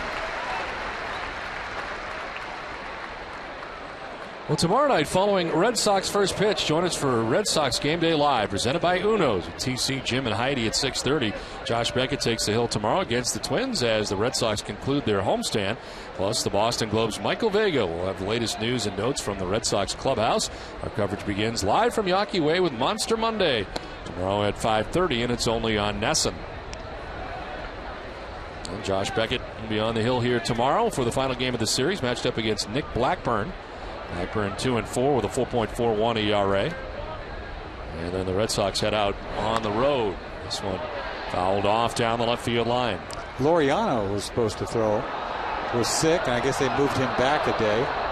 He hasn't thrown since the no-hitter. Thought we were going to get him tomorrow.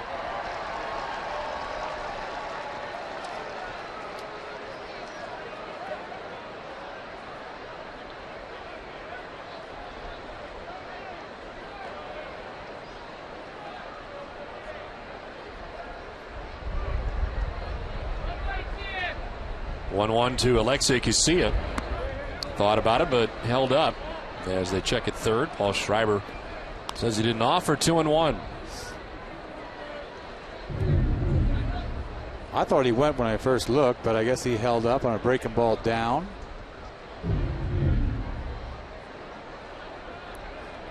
Two-1 from Daisuke. In the air, foul ground. Youkilis going as far as he can towards the seats, but he won't have a play.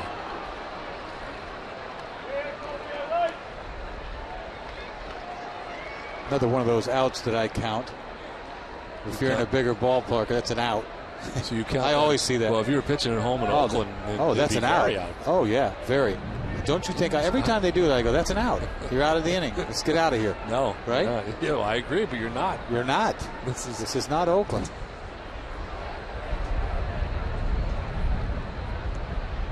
To Casilla. And he went around that time.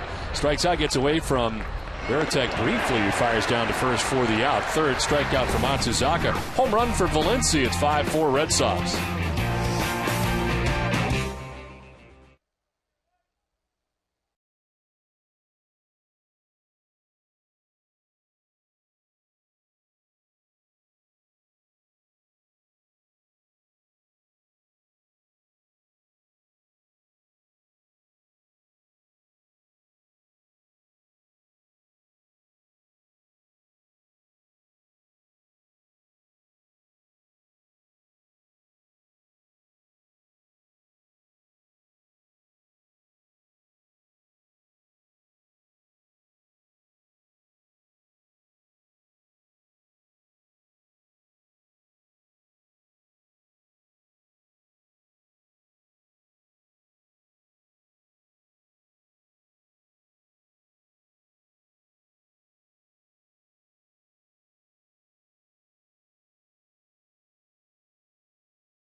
Last Sunday afternoon, Carl Crawford delivered the most memorable moment of the 2011 season as he singled home Jed Lowry in the bottom of the ninth for a walk-off win in the series finale with the Mariners. The play of the week is brought to you by Taco Bell. Carl Crawford leads it off here in the last half of the fourth inning. And really that walk-off win has got him going here, no doubt. He tripled his first time up now. Grounds a 2-hopper to first. Morneau will rush to the bag and just get there. Took his big 6-foot frame diving to get there ahead of Crawford to tag the bag. Yeah, Pavano gives him 5 because he's late. It's a pretty nice little pick backside. You know, Pavano does not get there in time. He has to dive to get to this. Crawford flying down the line. Pavano's got to be there. Almost gets his first baseman hurt again.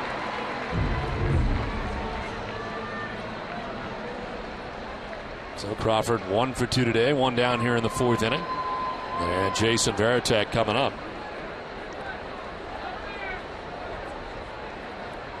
Veritek grounded out to Morneau at first base.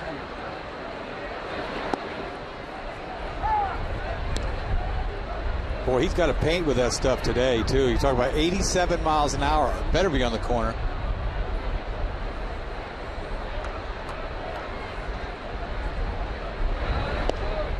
I think back to my Pawtucket days, Eck, when Carl Pavano was there with Brian Rose. Jeff Suppan was in the mix there as well. And it appeared those two were going to be together for a long time and in the majors for a long time, and neither end up really playing very long with the Red Sox at all. And as you mentioned, Pavano a key part of getting Pedro Martinez here when the trade was made with the Montreal Expos. You know, Suppan's had a nice career. Yes, he did. has. He really did. And they picked the right guy, Montreal, at the time with Pavano. I know Brian Rose didn't have the kind of career that everybody thought he'd have. I think a lot of injuries had something to do with that. But this guy, he used to get it up there 95 miles an hour. And that's the thing. I think as you look at him now, you were talking about earlier, his best pitch is the changeup. I mean, he's definitely a dramatically different pitcher than we saw earlier in his career. But Tommy John surgery and all the surgeries along the way, and no doubt that has changed his repertoire. This is to second base where Casilla throws out Veritek, 2 down. Join Boston's business and sports leaders as they explore the impact of sports on the economy. Register today for the May 25th Boston Business Breakfast at eventmanagement.org/New England.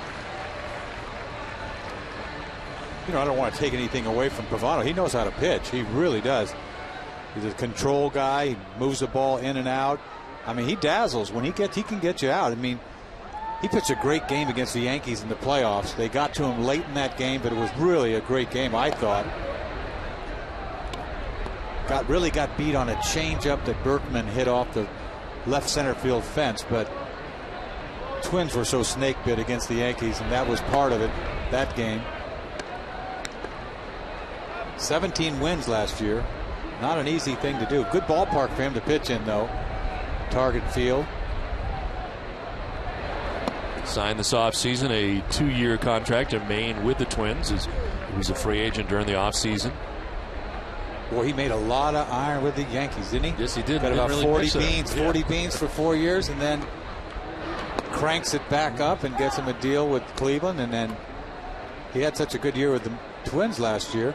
You know, the funny thing about it is the Yankees probably would have wanted him again because he was a free agent. You think about it, but they couldn't do that, very well after giving him 40, and they didn't pitch at all for them. They brought back Javier Vasquez. I didn't see that coming. I mean, he was unsuccessful in his first stint with the Yankees. Because I think Pavano would have been a perfect fit for the Yankees. They needed, a number 4 starter. Short money for the most part, 10 beans. They went and got Freddie Garcia, Bartolo Colon. A lot of different things they were trying to do, seeing who would stick. And this one is back up the middle and just out of the outstretch dive. Alexi Casilla to right center. And thinking too is Ellsbury, and he will be out at second base. He was thinking double all the way, and he collides hard with Trevor Plouffe, most slow to get up as this inning ends. And he played 4. It's 5-4 Red Sox.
For every home run that Adrian hits this season to select Habitat for Humanity affiliates in eastern Massachusetts.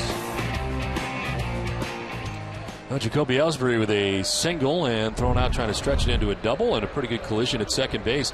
Like he spiked Trevor Plouffe coming in as the two collide. Right knee for Plouffe. He dropped the knee down,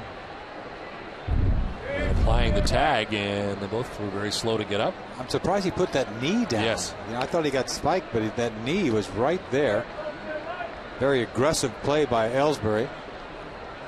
Good throw. Got him, so it wasn't such a bad risk at the time. 2 outs, might as well try it. Bernard Span leading it off as he takes ball 2, 2-0. Span singled, stole a base, and scored in the first inning. Flied out to left in the second inning.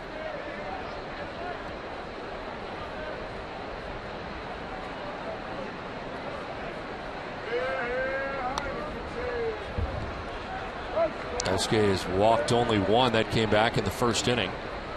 Part of a 3-run first for the Twins. As he falls behind here, 3-0.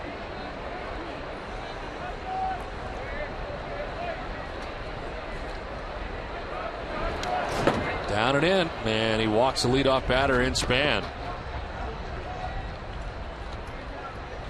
Well, time now for the answer To tonight's AT&T trivia question prior to Drew Butera, who was the catcher for the last Twins no-hitter? And the answer is Terry Steinbach.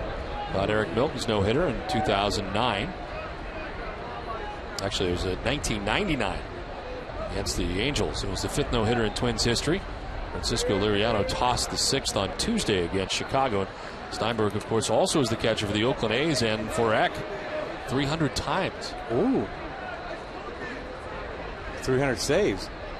He was the only catcher that caught you more than 100 times. And if I'm not mistaken, you told me that you preferred throwing to Hassel. Well, when he was a rookie, he was a rookie, they wouldn't let him catch me in the 9th inning. Okay.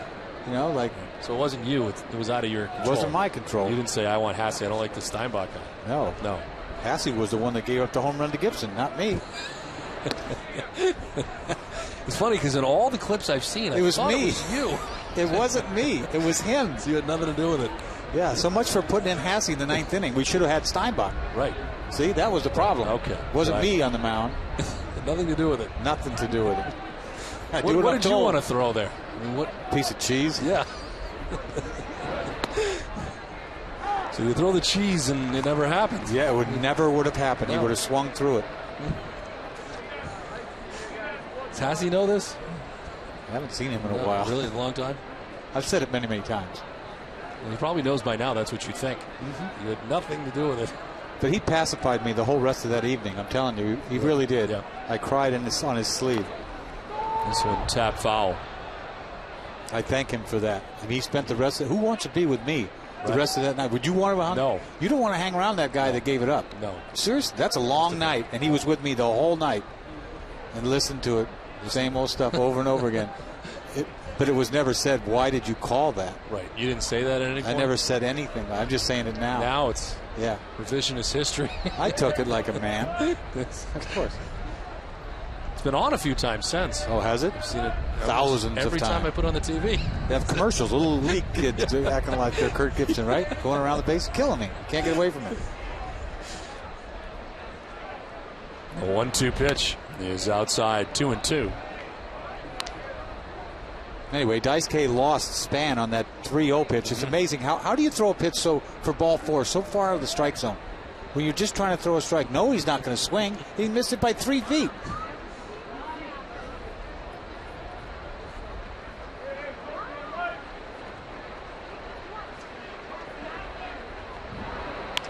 In the air to left field, Crawford coming in. Now going back a step, and he makes the catch. As back to first goes Span, 1 down in the 5th. Well, on this week's all-new Ultimate Red Sox show with Heidi Watney, presented by Arbella Insurance, Peter Gammons talks to the Sox catching tandem, Dustin Pedroia, recaps his 13-pitch at bat, and much more. Catch the Ultimate Red Sox show today after Red Sox final.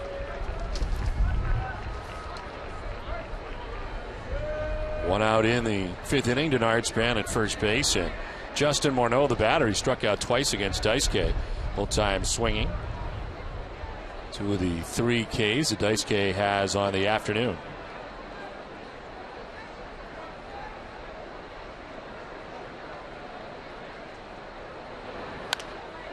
Popped up this time. He wasn't waiting around after the 2 strikeouts, and it's the shortstop Lowry makes the catch for out number 2.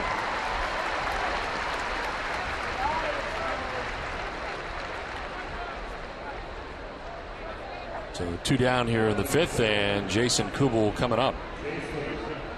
You got to try to work the count a little bit. Struck out the first 2 times on fastballs. That's a gift right there. When a guy swings at a high fastball out of the zone, pops it up.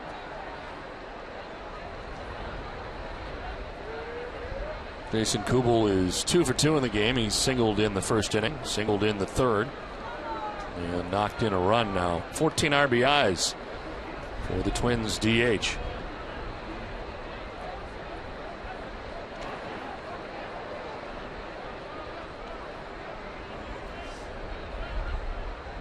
He's got to go. It's just a matter when.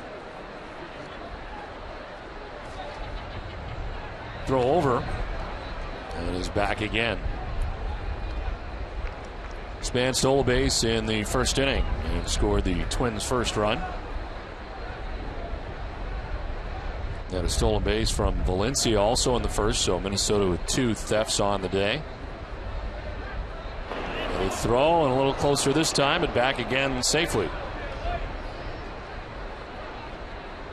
He did this several times the first time he tried to go, and fairly close plays on all these pickoffs.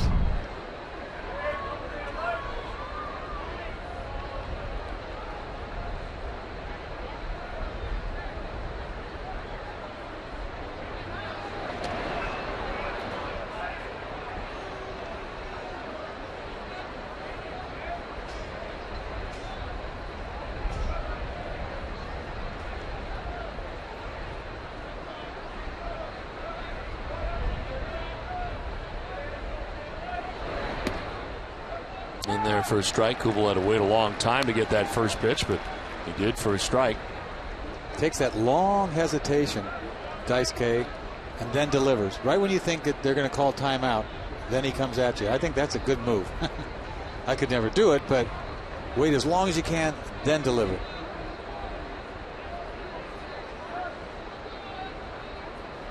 And the hitter sits in there forever.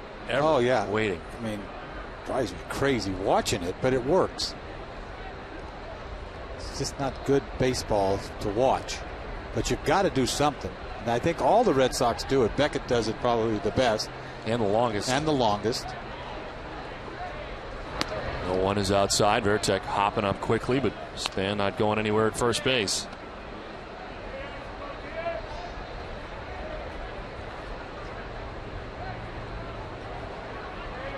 What is the reluctance over a slide step?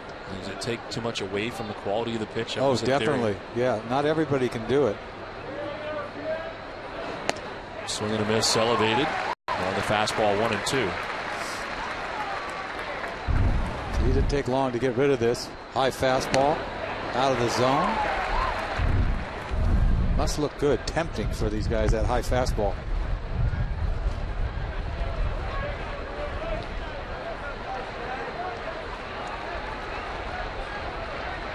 So the first again, and Span back to the bag again, diving back.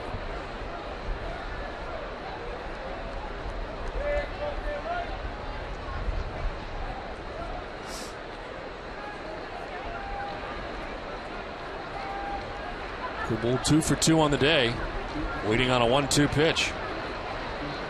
There goes Span. Is Kubel? It's a ground ball. Diving is Gonzalez. He'll get up and tag the bag to end the inning. Nice play by Adrian Gonzalez. Halfway through this one, it's 5-4 Red Sox.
Okay, Tom, thanks very much. 5-4, Red Sox on top of the Twins as we get ready for the last half of the 5th inning. And the Red Sox on top here by a run. Carl Pavano working into the 5th. With 72 pitches through the first 4 innings. And it is Dustin Pedroia, Adrian Gonzalez, and Kevin Youkilis to bat here in the 5th inning.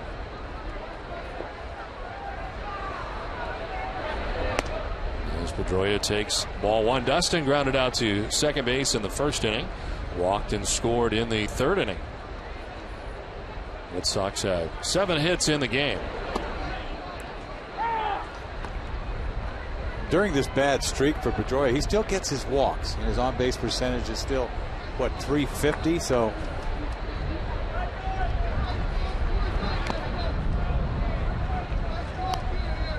but over this period, if you really think about it, if you take that Yankee series away from Pedroia, where he was like 9 for 12, something crazy, he really has not swung the bat at home very well at all, and this homestand hasn't been very good. 4 for 34 on the homestand. Look at 4 for 35 as a flip to first base for Pavano, first out of the 5th inning. That's as bad as it gets. I mean, I don't think we've seen Pedroia this bad. Not since when he started. No. First arrived on the scene. So the 243 overall at home. You remember that first year when he first came up and hit about, what, $150 well into May. Right. Everybody doubted him. I'm not doubting him anymore. No. He's too good. Adrian Gonzalez takes ball 1. 1 for 2, grounded out in the 1st inning. Single to drive in a run in the 3rd inning.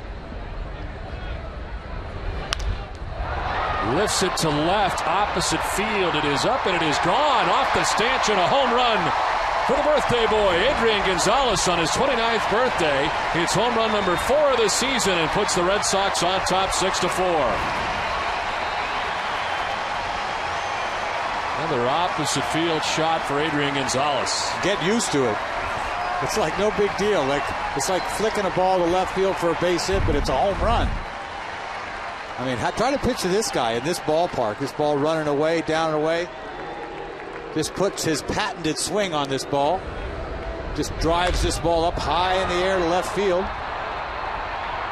Gone. Right off the stanchion, his 3rd home run in the last 6 games for Gonzalez.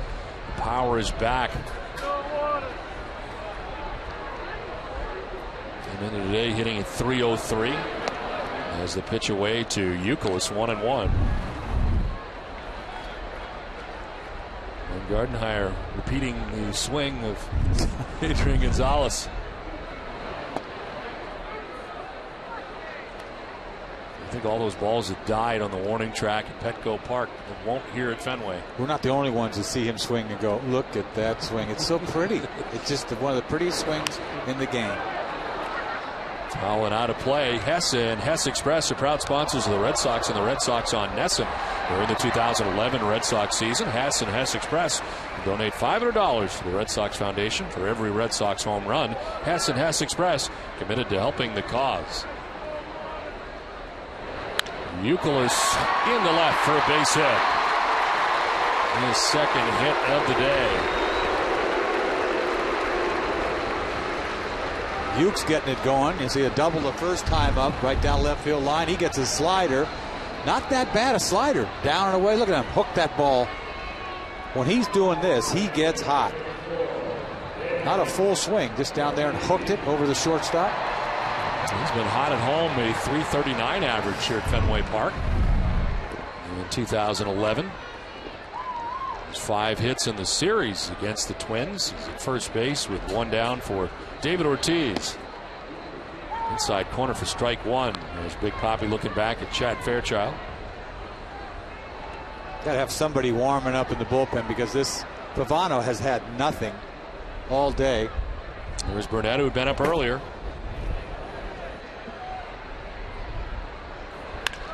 Line to right and a base hit for Ortiz. Youkilis takes 2nd. 3 hits in a row for the Red Sox here in the 5th. 2nd hit of the day for David Ortiz. It's exactly the kind of game that the Red Sox needed. They get down 3-0 and they come roaring back on a bunch of bullets. You see another bullet by David Ortiz. Last time up hit a bullet to left. This time he hooks a ball into right. A lot of good signs from this offense. Tries to get a ball inside. You better get this ball inside. That's a nothing fastball with nothing on it, and he's lucky this ball's not in the seats.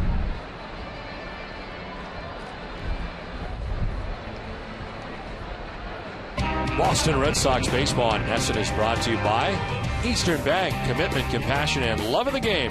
These are just some of the things Eastern Bank is made of. Find out what we're made of at easternbank.com. It is a cool day here in Boston. Clear at the moment.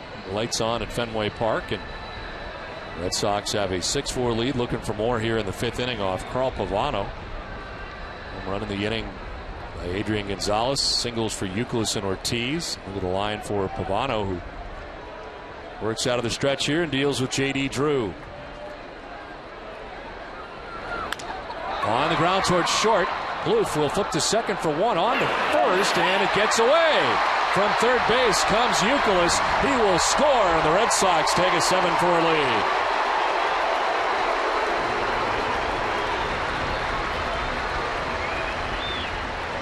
JD hits a ball solid. I thought this ball was hit firmly to be a double play ball. Plouffe playing way back. He gets it easily, flips it to Casilla, and he throws this ball straight to the ground. I'm surprised JD was down the line. He was getting it. Error on Casilla, no RBI in the play for Drew, who already has 2 today. And the Red Sox get their 7th run on top, 7-4, with 2 down in the inning. JD at first, and Jed Lowry the batter.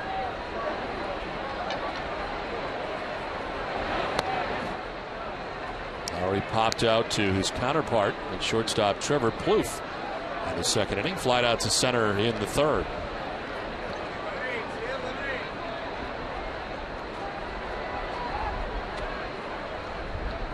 I thought that was going to be an easy double play ball. And then when Casilla threw it, I knew he threw a bad throw to first, but JD was right there. Even a good throw, he might have been safe.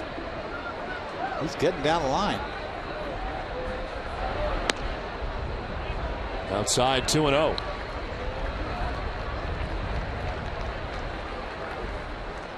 Pavano last time out a loss, went 5 1/3, gave up 7 runs, 6 earned against Kansas City. Careful here, 2-0. What's he going to throw? Nothing. Fouled off to the left, fastball at 88.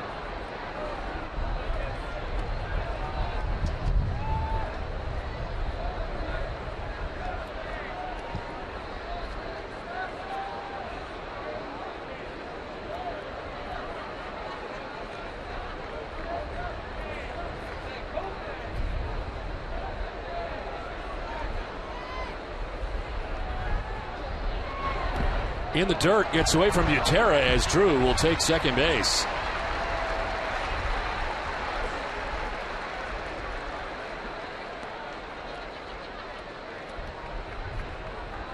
Just an ugly pitch, 2-1. He tries to throw a changeup. He knows he's got to throw it down, and he makes sure this changeup is down. He shoves this ball right off the plate. Butera has a hard time blocking this ball. You don't expect a changeup to be that short. Well, pitch gets Drew to second base as Lowry will pop it up into right center field. Span coming in, the wind pushing it further in, and he makes the catch that ends the inning. Red Sox tack on 2 more. We played 5, 7-4 Boston.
Red Sox Nation in the New England area. Happy Mother's Day to my mom.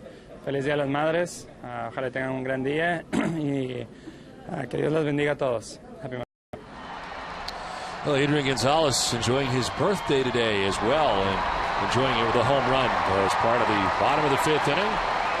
The Red Sox have a 7-4 lead as we head to the top of the 6th inning. And Daisuke Matsuzaka returning to the mound. 87 pitches through 5 innings. Michael Kadire, Danny Valencia, and Ben Revere to bat here in the 6th. And there is ball 1. Action in the Red Sox pen as Rich Hill starting to warm up.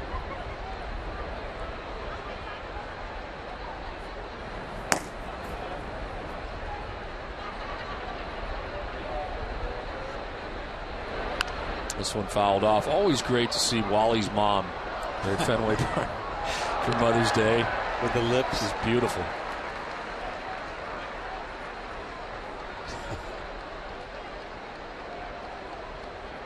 She looks prettier every year.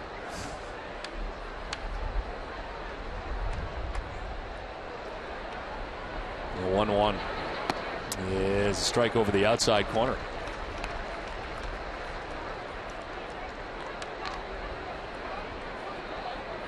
Dyer's grounded out to third, flied out to the warning track in center field.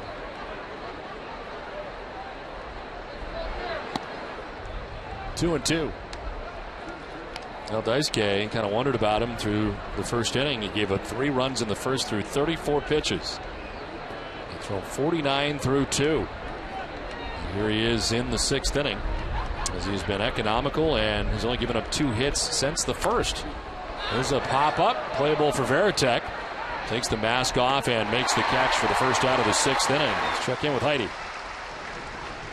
Thank you, Don. I'm joined once again by Fenway Executive Chef Ron Abel. We're out here on Yawkey Way, and we are trying a chicken cheesesteak and a steak and cheese sandwich. But these are not your typical Philly cheesesteaks. Why is that? Yeah, not to be confused with the Philly cheesesteak, which cheese is the first item. We beef it up with the meat, and these sweep the Philly cheesesteaks away. All right, I'm going to try them because they look really good. They're available out here on Yawkey Way, also at Gate E, and on the big concourse, you can get the chicken and cheesesteak or the steak and cheese sandwich. Back to you, Don. All right, Heidi, thanks very much. I have not tried the chicken cheesesteak yet. That sounds pretty good. Sounds healthy. I'm kind of hungry now. It's kind of hard to eat up here, isn't it? It is, because, well, you got to get used to it. That's because you're not a veteran. Not a veteran. Slamming food in 90 seconds. 1-0 to Valencia. I could just bail for a while and not say anything. Absolutely. I could chomp away and come back anytime I want. Or you can eat as much as you can in 90 seconds. The most, I think the record I had was 11 wings, I think, in Texas. Or 11 ribs in Texas. In between innings? 2002, yes. It remains the record. I saw you killing that sausage sandwich and it was like hard to watch. It was at 2 in the morning. It's like you got to get that microphone out of the way. But that's added time. You got to have it though, man. It's added time though. You don't have time to get the microphone out of the way. Especially at 2 in the morning. It was so important. If you didn't eat, you couldn't even talk. It was the best sausage sandwich maybe I've ever had. Ugh. It was part of our 13-inning affair on Wednesday night. Lasted 5 hours, including the 2-hour and 35-minute rain delay. Eck loved every second of it. 3-1 foul back, full count. Everybody's hanging on every word at 2:30.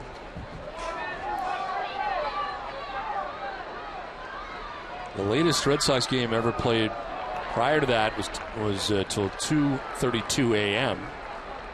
We ended at 2:45 on Thursday morning.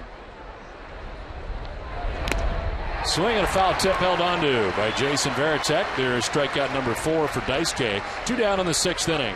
He gets the guy who's giving him trouble all day. RBI, 2 RBI single first time up, home run the next time up, and he blows him away on a 3-2 pitch his 3rd time up. Pitching line for Daisuke brought to you by Ace Ticket. 5 2/3, 5 hits, 4 runs. He's walked 2. Struck out 4 now, most recently Danny Valencia, and at 98 pitches in his outing.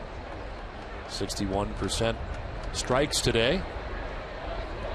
2 down for Ben Revere.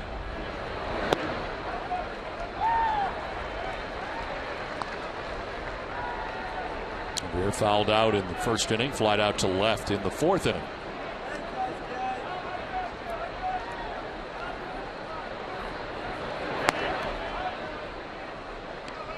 Tuskegee has retired 8 of the last 9 batters he's faced in the game, and 5 in a row.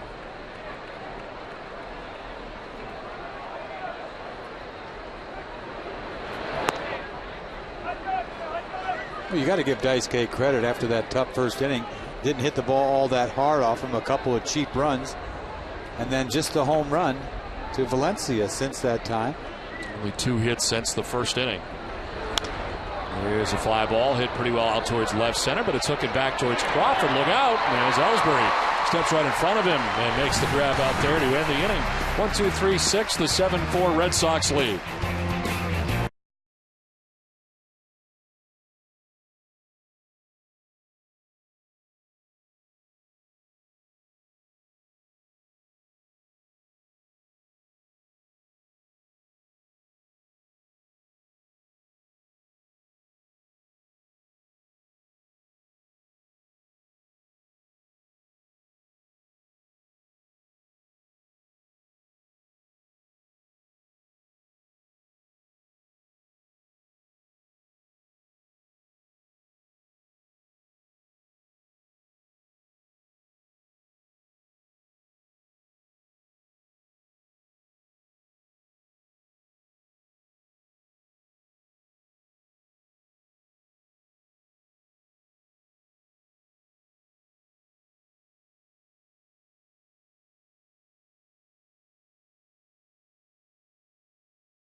The best oil-based stains on the market. Find Arbor Coat and your local Benjamin Moore retailer.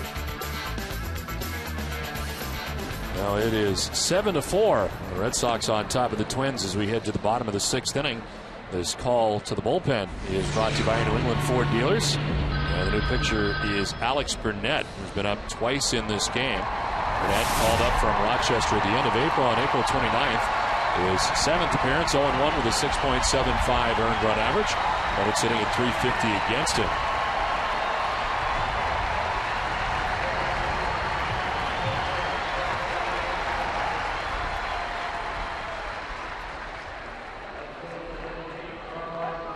Now Carl Pavano, 5 innings, 10 hits, and 7 runs. He walked the batter, didn't strike anybody out, gets through 5. But a tough line today for Pavano as the Red Sox take a 7-4 lead into the bottom of the 6th inning. You know, that after being spotted a 3-0 lead, something that the Minnesota Twins have not done much of this year, and then he goes out and spits it up. He's not real proud of this outing.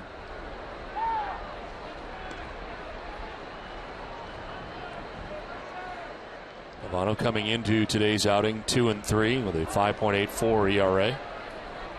And on the hook as Crawford leads it off, fouls it off. And is down 1-2. Triple for Crawford in the 3rd inning, grounded out in the 4th.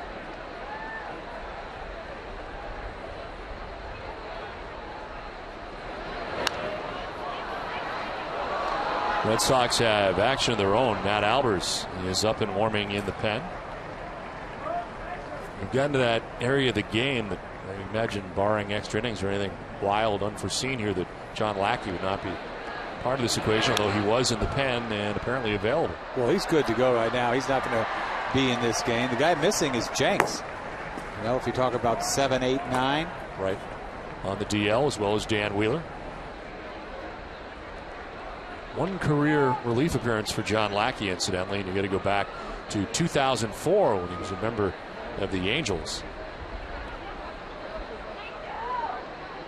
The 1-2 is fouled off to the left out of play.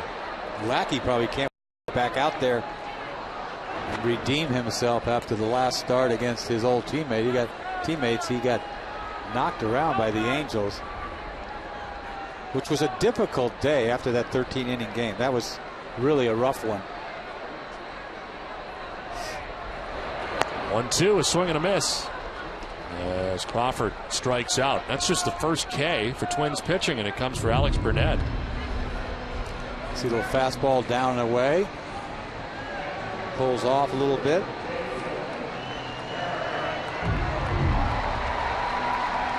One out in the 6th inning, and Jason Varitek coming up. Varitek out of the number 9 spot today is grounded out to first and grounded out to second. 0 for 2.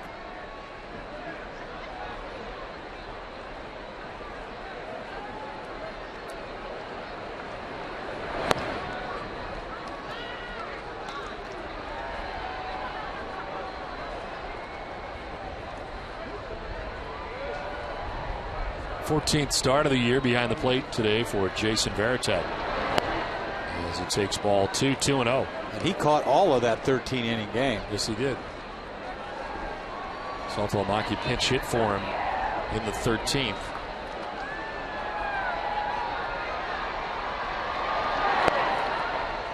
In there for strike 2 and 1. I was just glad you hung in there and analyzed all 13 innings. Did I? Yeah, you did. Kind of. You know what I was impressed by your call by Ellsbury tying that game up. Thanks. This is in the air to left as Revere gets under it and makes the catch. Were you as impressed by my home run call for Kevin Youkilis? I thought it was gone.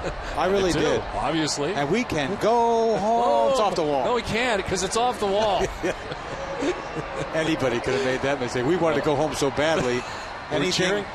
I think. Exactly. Anything that was hit solid, and it was. It was. I thought it was gone. And then a great play at the plate. It was that could have been the game too. Mm-hmm.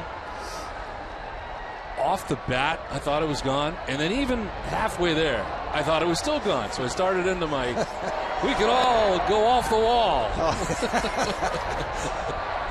Brutal. I know, especially a game like that. Yeah. But that call in the 9th inning when Ellsbury tied it up, it was like we all thought we were going to go home, and you got all fired up. I was excited. Yes. It was exciting until it got to be about 2:45 in the morning.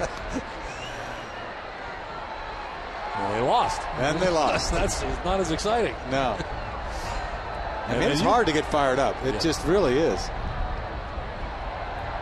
2-0 to Ellsbury. He is in the air to left. Revere going back, carries well towards the monster seats and high off the wall. As Revere will play the carom, and Jacoby Ellsbury's got his 3rd hit of the day. He's locked in. I thought it was a fly ball to left field. There's been a lot of balls been knocked down to left field. This one just the opposite. It almost caught a gust. Yes, carried. A gust or something. Look at that. I thought this was, fly ball to left field. I didn't think he drove it all that well, but he must have. This ball almost goes out of the ballpark. You'll see it's way up off the top of the fence. I mean, that was shocking to me. He must have hit it solid. You don't accidentally hit it off almost over the fence. And 2 down for Dustin Pedroia, looking for his first hit of the day. He's grounded out twice and walked. Ellsbury, man, he is swinging it. 17-game hitting streak. Doing it all. I mean, this is as well as he's played. Well, obviously last year he didn't play very much, but 18 games. Pitch inside, and it's 1-1. Yeah, this 17 games is better than his 18 games last year. How about that? He's 7 for 13 in this series.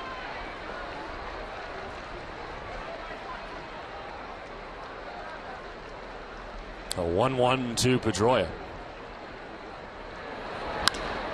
In the air to left center. Out goes the center fielder Span to make the catch shy of the track. That one dies out there. The wind blowing in. We have played 6-7-4 Red Sox.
TV Guide voted Seinfeld the best show of all time. Now see Jerry Seinfeld live on stage at MGM Grand at Foxwoods on May 13th and 14th at 8 p.m. For tickets, visit foxwoods.com or call 866-646-0609 or Ticketmaster. Top of the 7th inning, it is 7-4. Red Sox on top of the Minnesota Twins as 6 innings from Daisuke Matsuzaka. Now Matt Albers into the game, his 9th appearance. A record is 0.84 earned run average, 10 2/3. And opponents hitting at 158 against Albers. Drew Butera.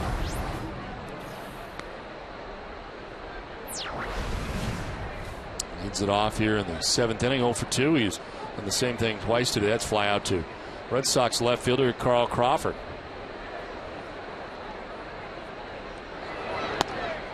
You look at Albers now and the success that he's had, kind of moving into that Jenks spot. Jenks now on the DL. I was about to say that. You pitch yourself into a more important role, and that's exactly what he's done. In a scoreless inning pitched yesterday. 5th straight outing, he's not given up a run. Well, Daisuke goes 6 innings today. Didn't look like he was going to get there after 34 pitches in the first inning and 3 runs allowed, 49 through 2, but hangs in there for 6, gives up 4 runs on 5 hits, walks 2, strikes out 4, and finished very strong. 3rd time that he's gone at least 6 in the last 4 starts. A lot of fly balls by Daisuke today. We have 2 hits from the first inning on. And the 2 hits in the first inning were just like we said, just bleeders down the left field line. Kubel had a single in the 3rd, a home run by Valencia in the 4th. There's strike 3. 95 from Albers. I realize he had the velocity that we have seen from Albers this year. He's got a little sink to it too, but you see this 2-2 pitch, fastball right on the corner, 94 miles an hour. Butera, no chance.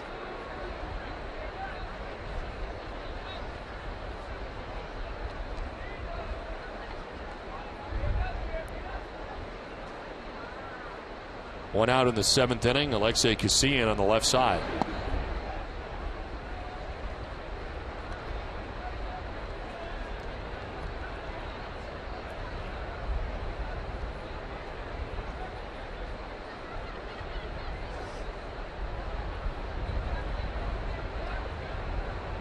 A 1-0. He's in there for a strike, 1-1.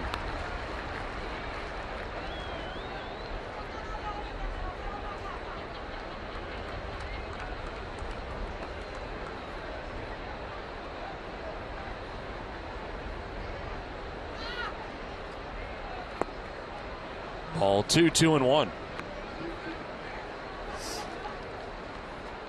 Well, Albert's been giving Terry Francona multiple innings. He's gone more than 1 inning in 3 of the last 4 outings, including a season high 2 innings, which he's done on 2 occasions. On the ground and a fair ball. Right up over the bag, kicks off the boxes. Crawford will head to get it as Casilla pulls up and rounds first base. A 1-out single right down the line to third base and over the bag. Takes this fastball right out of the glove and shoots it down the left field line. You know it's right on the line when it bangs off the boards, just over the bag. Hits off the wall, the short wall over there, and he doesn't attempt to go to second base.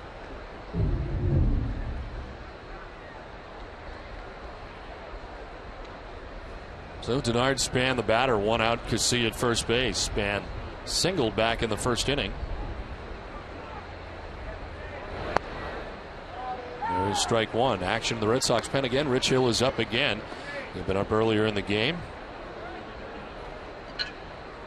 Matt Albers in the game for Daisuke Matsuzaka has 1 out in the 7th.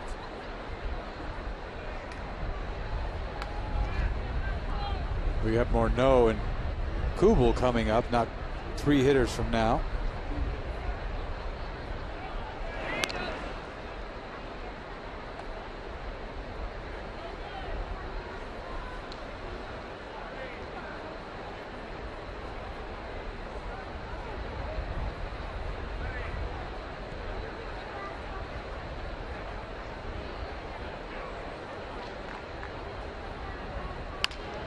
On the ground towards second. Pedroia to second for one. On to first, and it's in time. The 4-6-3 twin killing as Denard Span retired at first as well. We'll keep it right here as the Red Sox have a 7-4 lead. 7th inning stretch from Fenway Park on this Mother's Day from Fenway for God Bless America. As the Red Sox have a 7-4 lead, let's send it down to field level.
It's time now for the Coors Light Cold Hard Blast and a home run for Adrian Gonzalez back in the 5th inning. His 4th home run of the year, and again an opposite field blast here at Fenway Park for Adrian Gonzalez.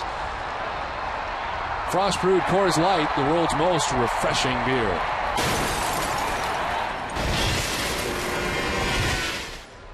So on to the bottom of the 7th inning back at Fenway Park.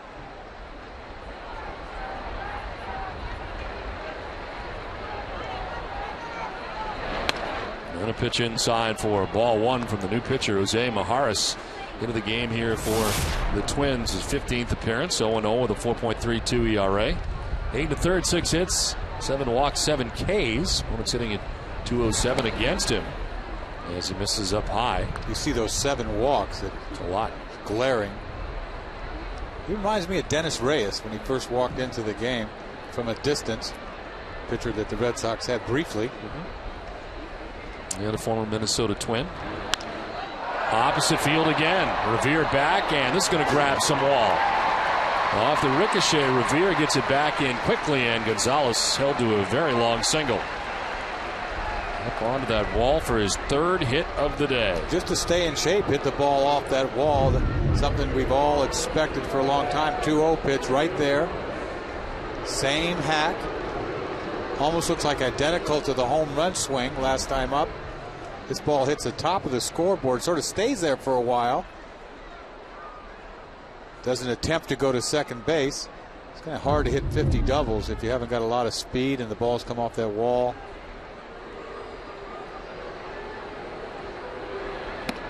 Pitch outside. I mean, he's going to hit a ton of balls off the wall. Now, whether or not they're doubles or not, I don't know. Yeah, that's the thing. The only area he really lacks in his game is speed. Yeah, you got to admit to that. You can't have it all. I mean, my goodness, what if he could fly? Huh? Really? Stole 50 bases along with everything else he does. Then how much you get? 33 million? All the iron. I mean, he's got enough iron. He didn't need any more. Yes, but if he could steal 50 bases. Immediately following the game, stay with us for WB Mason's Extra Innings Live with TC, Jim, and Heidi. And a breakdown of Daisuke Matsuzaka's performance today. Plus, we'll have the manager's perspective in the From the Press Room segment. It's all coming up right after the game. This is to left and clanked by Revere. He got there and it hit his glove and he dropped it. I mean, this ball smoked, and it's got to have something on it, some kind of spin on it. I thought it was going to get over his head, but I think it had top spin on it. You see the shadow there, could have bothered him a little bit. Oh my goodness. He's lucky he didn't hit him in the face. It hit him in the wrist. It's kind of frightening. But oof, my goodness. They charge him with an error. Think? So first and second, nobody out. And Ortiz coming up. That ball got out there in a hurry. Had some hair on it. Ortiz 2 for 3 and a big swing and a miss, swinging for the downs. A lot of good swings from this lineup today.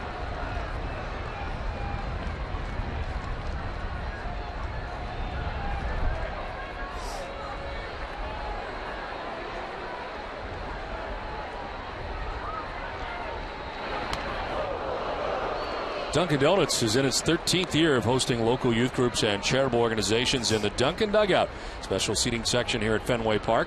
Thousands of children have had the chance to catch a Red Sox home game thanks to Dunkin' Donuts. Well, the Red Sox enjoying a 7-4 lead. Ortiz takes ball 2. Action in the pen. Daniel Bard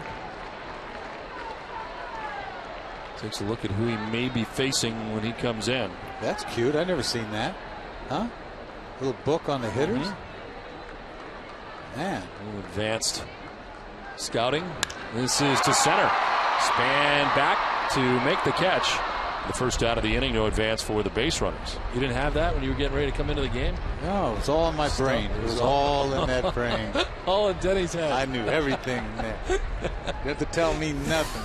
If you don't throw the ball good, it doesn't matter what that book says. Either got it. With his hair, what's he need a book for? Just spin it every once in a while and let it go. Hoey up in the pen now for the Twins. We've already seen Burnett and Maharis for Minnesota.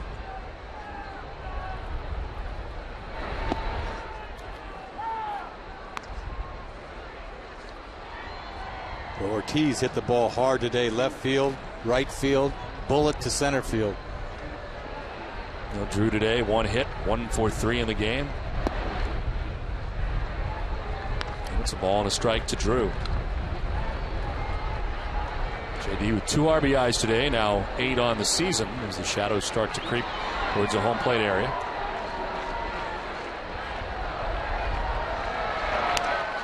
A little pop up sending Plouffe back to the outfield grass for out number 2. Well, tonight at 10, join Jade McCarthy for Nesson Daily, presented by Sun Life Financial. We'll have NHL and NBA playoff updates from tonight's games, plus a preview of Game 4 between the Celtics and Heat, as Boston looks to even up the series at 2 games apiece. All this and much more on Nesson Daily, tonight at 10, only on Nesson.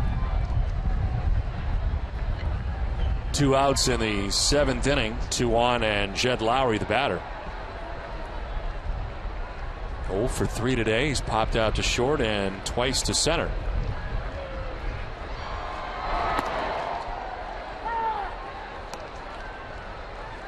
This wind today has sort of helped some balls, knocked down some balls. You're not really sure. The ball down the line has gotten help by the wind. Yes. Ellsbury's ball appeared to get help from the wind, as this pitch misses 1-1, but some have been completely knocked down. Kadire hit a ball earlier off Daisuke to center field. I thought he crushed. And then Crawford hit one off the wall right after that. This is hit well to left field. Back goes Revere at the wall. That ball is off the wall. From second comes Gonzalez. He'll score. Euclid trying from first. Ball gets away. 2 runs in, and the Red Sox lead it 9-4. 2-run double for Jed Lowry. You know 2 runs are going to score on something with 2 outs. Euclid is going to score all the way from first. This ball goes in the air. You're not really quite sure what's going to happen. Is it going to get knocked down? Is it going to get carried? Is it going to be gone off the wall? Well, it's off the wall. You see Euclid gets a good read on it all the way. 2 outs running all the way. They make Mejeras pay because he's been getting knocked around. He almost didn't give up any runs. They got 2 off him.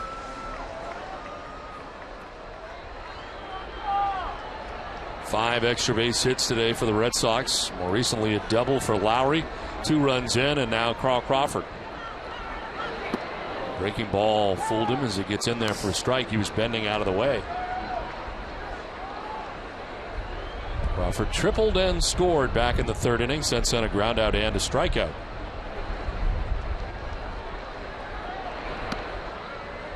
And there for strike 2, 0-2. These runs aren't earned, but they should be. Error on the left fielder was a ball stung by Euclid. Season high 3 errors committed by the Twins today.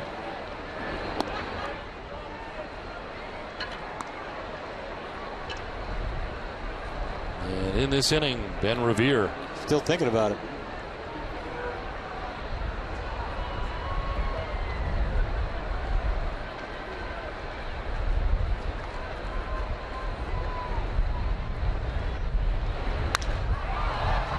Popped up. Back goes Casilla into short right.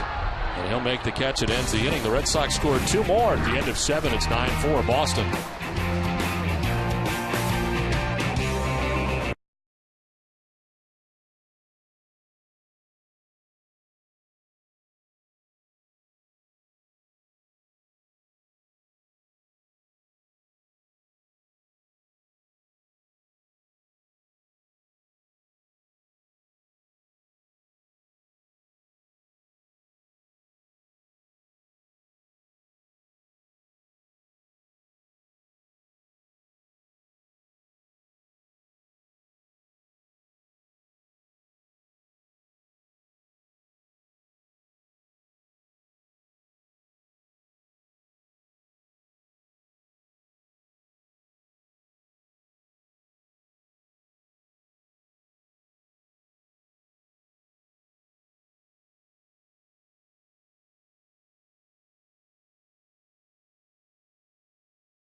Eastern Bank. At Eastern Bank, we believe something as simple as your checking account should come with a lot of strings attached. Eastern Free Checking. See just how good a checking account can feel.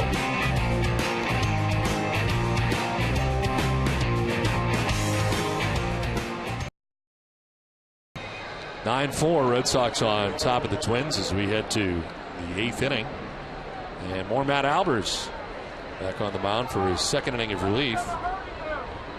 Been a recurring pattern, multiple innings for Albers, and again today struck out Drew Butera to start the 7th, gave up the base hit to Casilla, but then quickly erased him as Denard Span grounded into an inning-ending double play. And it's ball 1 running inside to Trevor Plouffe.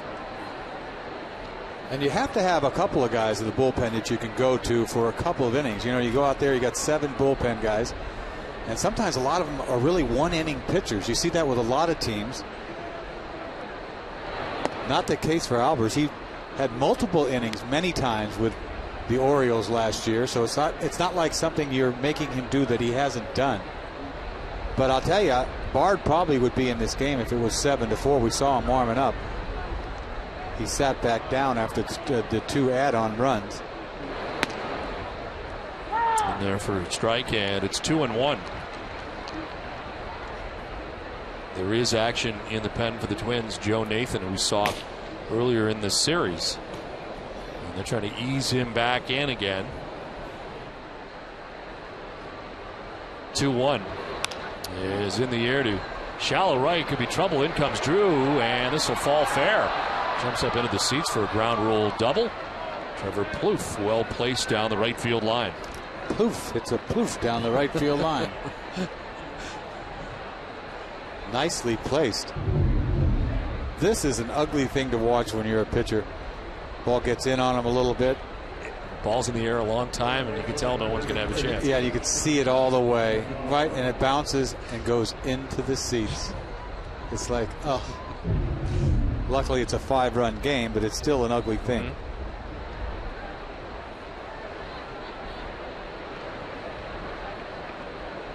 Plouffe at second base. Justin Morneau 0 for 3 today. As he takes a pitch outside. Morneau struck out in the first inning, struck out in the third, and then popped out to short in the fifth.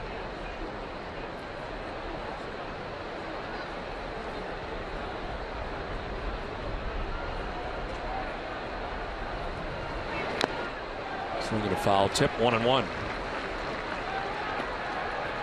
It's amazing watching some of these balls go in the air. It's like you're still pitching. You're still feeling it, aren't you? Oh yeah, I still feel it. I still get tight in the 9th inning. It's like it's happening to you. Yeah. That'd be an uncomfortable way to watch baseball. I've been doing it for years. Swing and a miss, 1 and 2. I'll tell you honest truth, though, I'm glad it's not me anymore. I mean, it gets to you after a while. I mean, it really does. Every day, you think you got a tough job. Every day you got to come here and you think, uh-oh, it's coming to me. It's coming to me. I mean, that's what used to get me. I was like exhausted. And so the day that I'd get a day off, saying, tell me I'm not pitching today.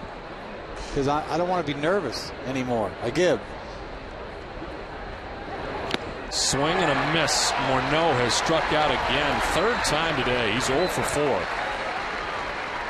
He has struck out on 3 fastballs. You see a good spot for this fastball down and in, but a little late. Not the same guy. Not real happy with the fan either.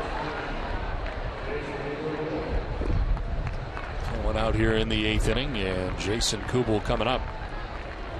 Kubel's had a good day, 2 hits.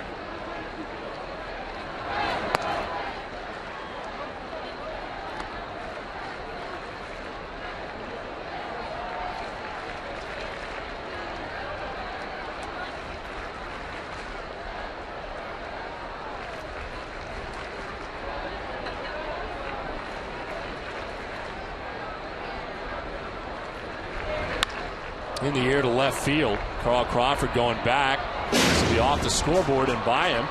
As Plouffe going to try and score from second base. He will. Throw goes into second. And it's now 9-5. Plouffe, who is kind of grabbing his hamstring now as he comes around third base, was limping around third. And grabbing the back of that leg as he scored. You don't even know. Oh my goodness. That is not a good sign there by Plouffe. You get a chance to win the starting job at shortstop, and something like that happens, and you never know.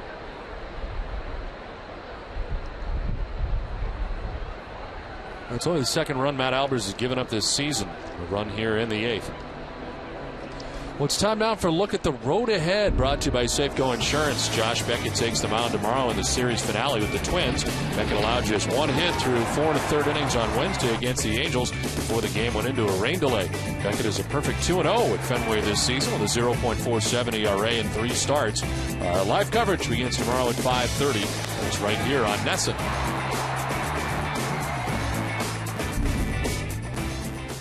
1 out, 1 on, a run in for Minnesota here in the 8th. And Michael Kadire coming up. As Dyer takes ball 1. 0 for 3 today. You wanted to stay away from Bard. They really did. You know that because he had warmed up. They got a couple runs, but you got to get him up again. You got to watch Bard this year. I mean, you don't want to use him too much, and it's so easy to go to him, and even more than one inning sometimes. And I think last year they went to him more than they wanted to. The surprising thing for Bard this year has been his record out of the pen.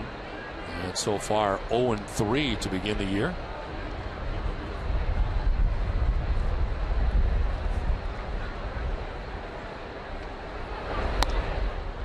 Three and 0 to Kadire.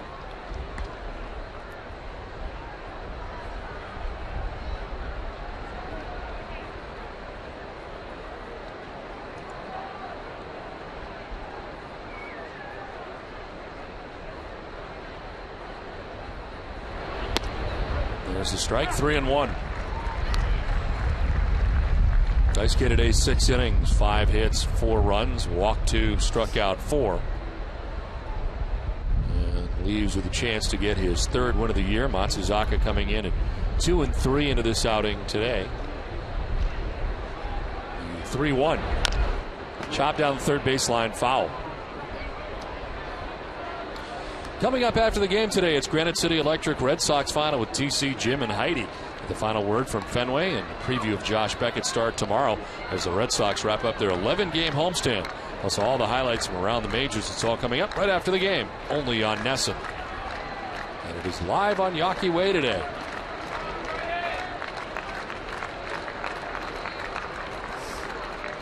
The 3-2 pitch to Michael Kadire. Swing and a miss. Albers strikes him out. Came back to get him. He's down 3-0 in the count, but he strikes out Kadire. 3rd K. Well, thank goodness Kadire does him a favor. This ball's up way out of the zone, but he gets the fastball and thinks he could do something with it, but no, punches him out. 2 down, Kubel at first base, and Danny Valencia coming up. Single back in the first, a home run in the 4th inning. Struck out swinging in the 6th.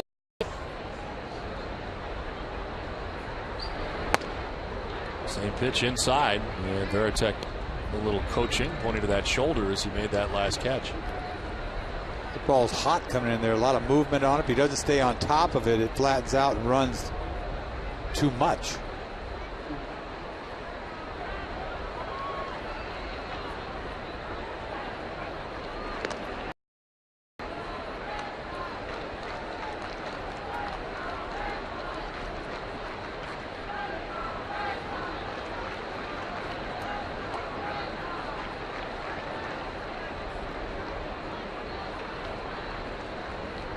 To Valencia.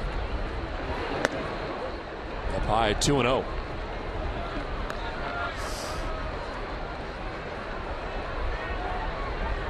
Jason Kubel at first base, 2 down here in the 8th.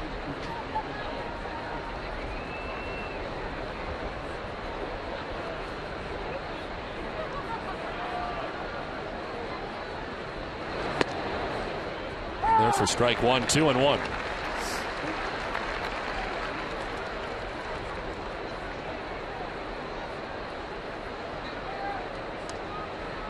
Seven out of 8 outings coming into this outing for Albers have been scoreless. 4 of them have been hitless. So far allowing a run in this outing. This one foul back. Albers spent time on the DL with a right lat strain. One on the 8th of April, came off on the 21st of April. 3rd major league stop for him. Was Houston then went to Baltimore in the trade for Miguel Tejada along with Luke Scott and Dennis Sarfati, and now with the Red Sox, his 3rd major league team.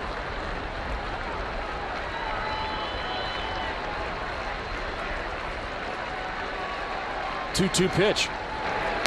Outside, ball 3. Boy, he's working hard this inning. Ball kind of getting away from him a little bit. Hasn't thrown the same pitch twice. Everything's sort of running. Luckily, they've chased a couple of balls. This will be a season-high 33rd pitch for Matt Albers. And it's a chopper to short that Lowry will handle on to first base for the out. That ends the top of the 8th inning. Twins get a run. It's 9-5 Red Sox.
Inning for the Minnesota Twins. They scored 3 times in the inning, and that included Danny Valencia sending one back up the middle as the Twins would get 2 runs on that base hit and score 3 in the first.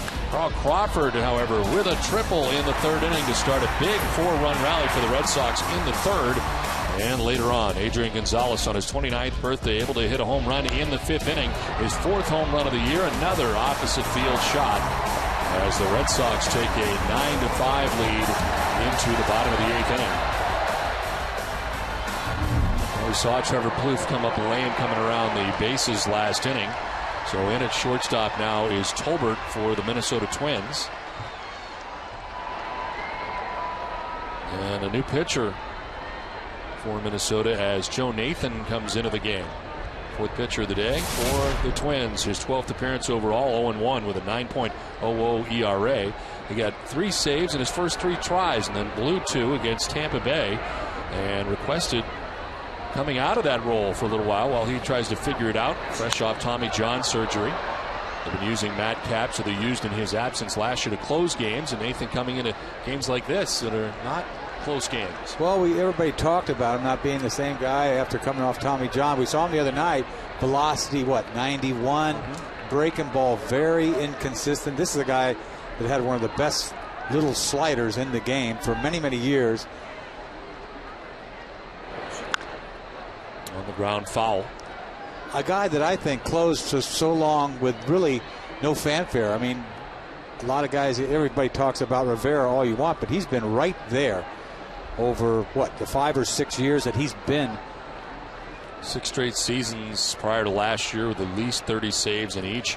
Had 47 saves in his final year before the Tommy John news came his way in spring training prior to last year. But just the velocity is just not there. The 91. I mean, he was 95. It's had 4 seasons where his earned run average has been under 2. Rotech almost got hit, twisted out of the way. 2-2.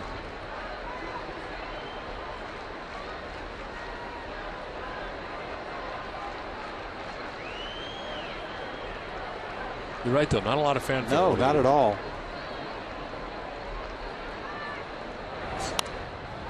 Fouled off that time, 92. But what a great trade.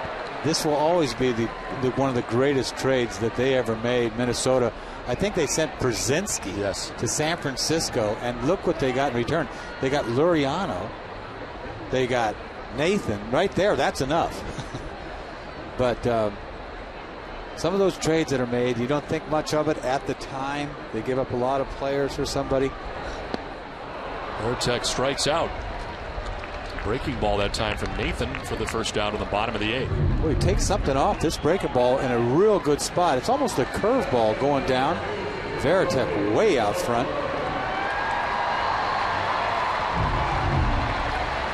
Boy, Tech has struggled offensively. He really has. You see Laureano, we're not going to see him this series. Missed him as he will not make the start here tomorrow. Of course, had the no-hitter last time out. It'll be Nick Blackburn here tomorrow in the final game of the series, matched up against Josh Beckett. I think it's hard to see right now. You saw the swing by Veritek, and then you see the shadow. Just encompassing the home plate area. Mound still in the bright sunshine.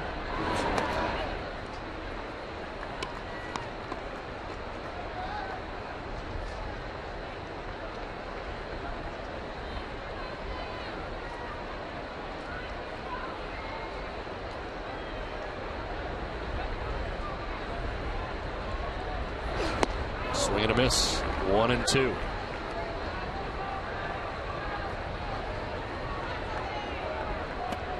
We saw Pavano go for Ron Gardenhire today. 5 innings, 7 runs. Alex Burnett, 1 inning, no runs. Jose Majares gave up 2 runs. They were unearned in his inning of work. And now Joe Nathan. This is high. 2-2. For every Red Sox game that goes into extra innings or the Red Sox get a save, CVS Pharmacy donate $500 to Children's Hospital Boston. CVS Pharmacy is the official pharmacy of the Boston Red Sox. 2-2 from Joe Nathan. And it's chopped to first as Morneau will flip to Nathan for out number 2. When you want to hear the latest news and information on your favorite baseball team anytime, day or night, flip your radio on to WEEI Sports Radio Network. It's the home for Dennis and Callahan. Heard every weekday morning at 6 and also right here on Nesson.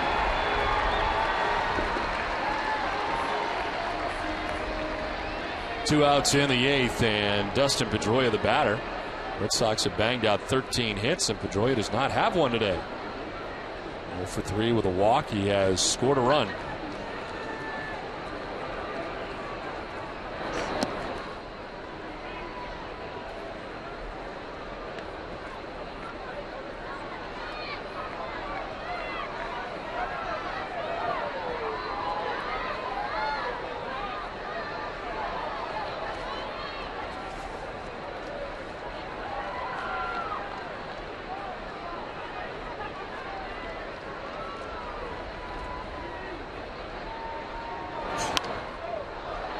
Joe Nathan, 249 saves with the Minnesota Twins, ranking 2nd on the Twins all-time list, trailing only Rick Aguilera with 254 in his time as the closer for the Minnesota Twins.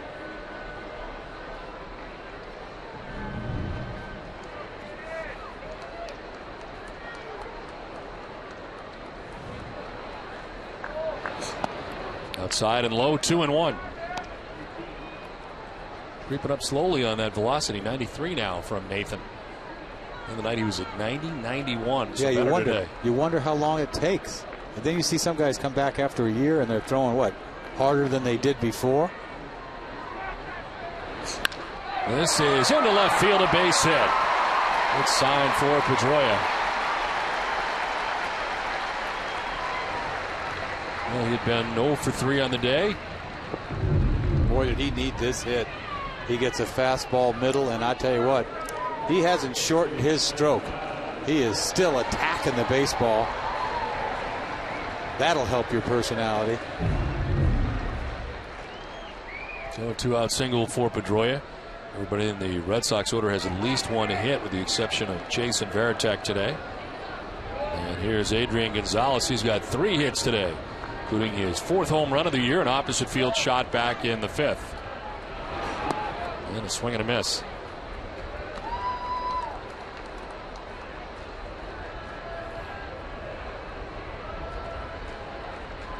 I don't think they're picking up that breaking ball because of that shadow. You see him shake his head. I don't think he even saw that.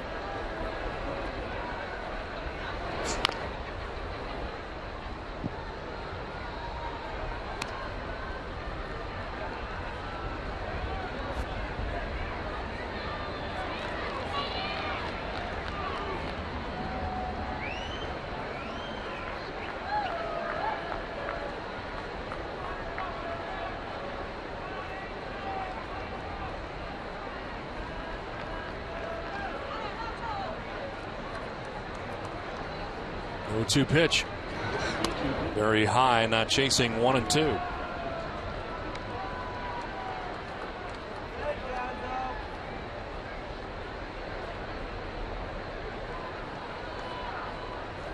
The Twins in the 9th inning will have the bottom third of their order. Revere, Utera, and Casilla are expected in the inning.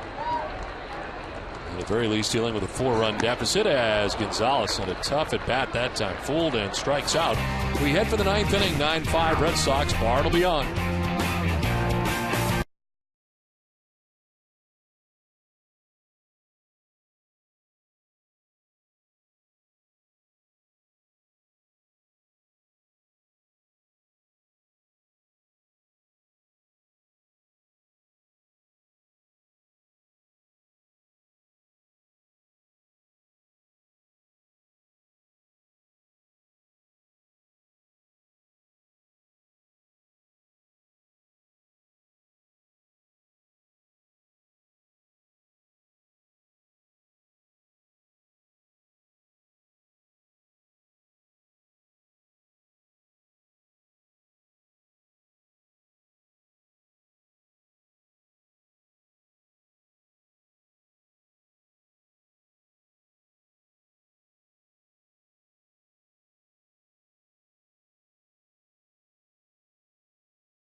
It's just not how you're covered, it's how you're treated.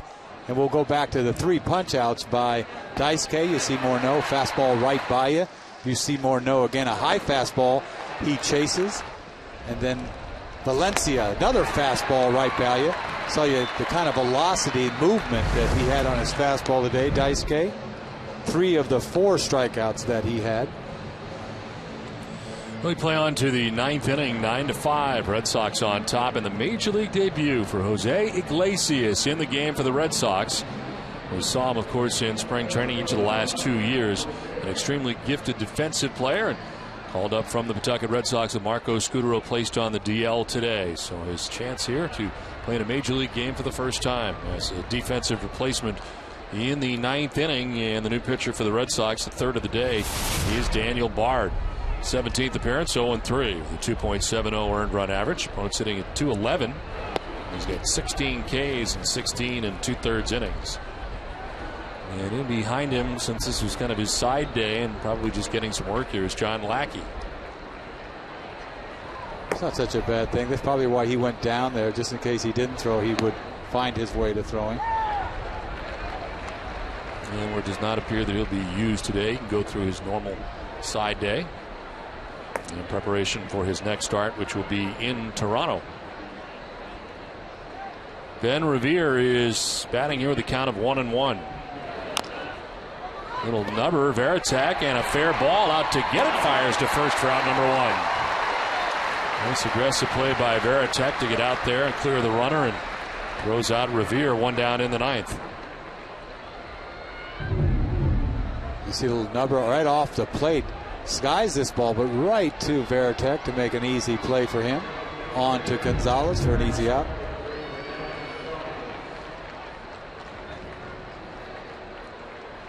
This is the 6th time that Bard has worked in back-to-back games, and in those second games, 1 hit to 19 batters. As pinch hitter here, Rene Tassoni, pinch hitting for the Twins, takes strike 1. He bats here for Drew Butera. Be nice to go out there and not throw a lot of pitches.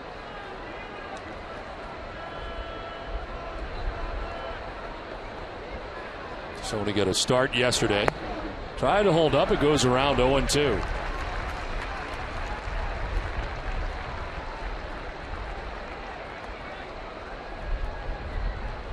Bard trying to wrap it up for Daisuke Matsuzaka. It'd be the third win of the year for Daisuke.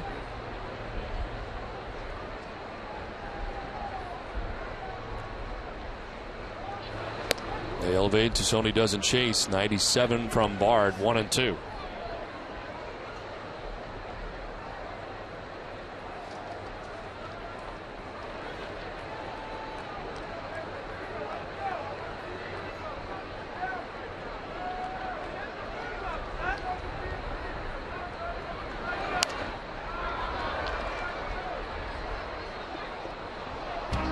Boston Red Sox baseball on NESN is brought to you by Southwest Airlines and by Dunkin' Donuts.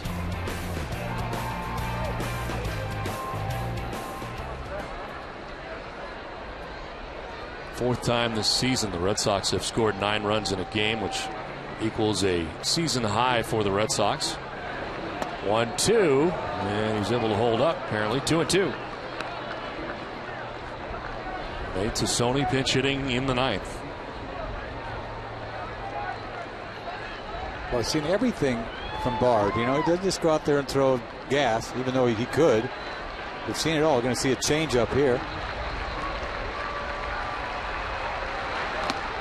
And it's in there for strike 3. Strikeout number 1 for Bard. It is the 8th strikeout for Red Sox pitching on the day. You'd think this was a fastball right down the middle. That's a changeup. Not a very good one, but 90 miles an hour.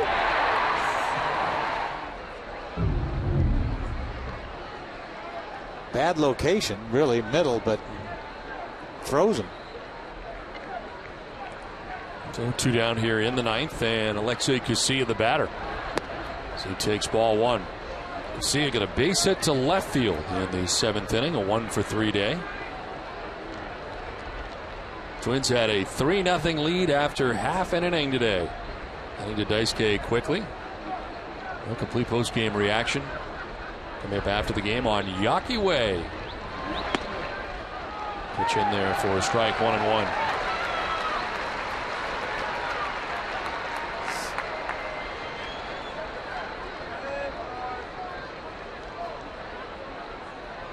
Veer grounding out.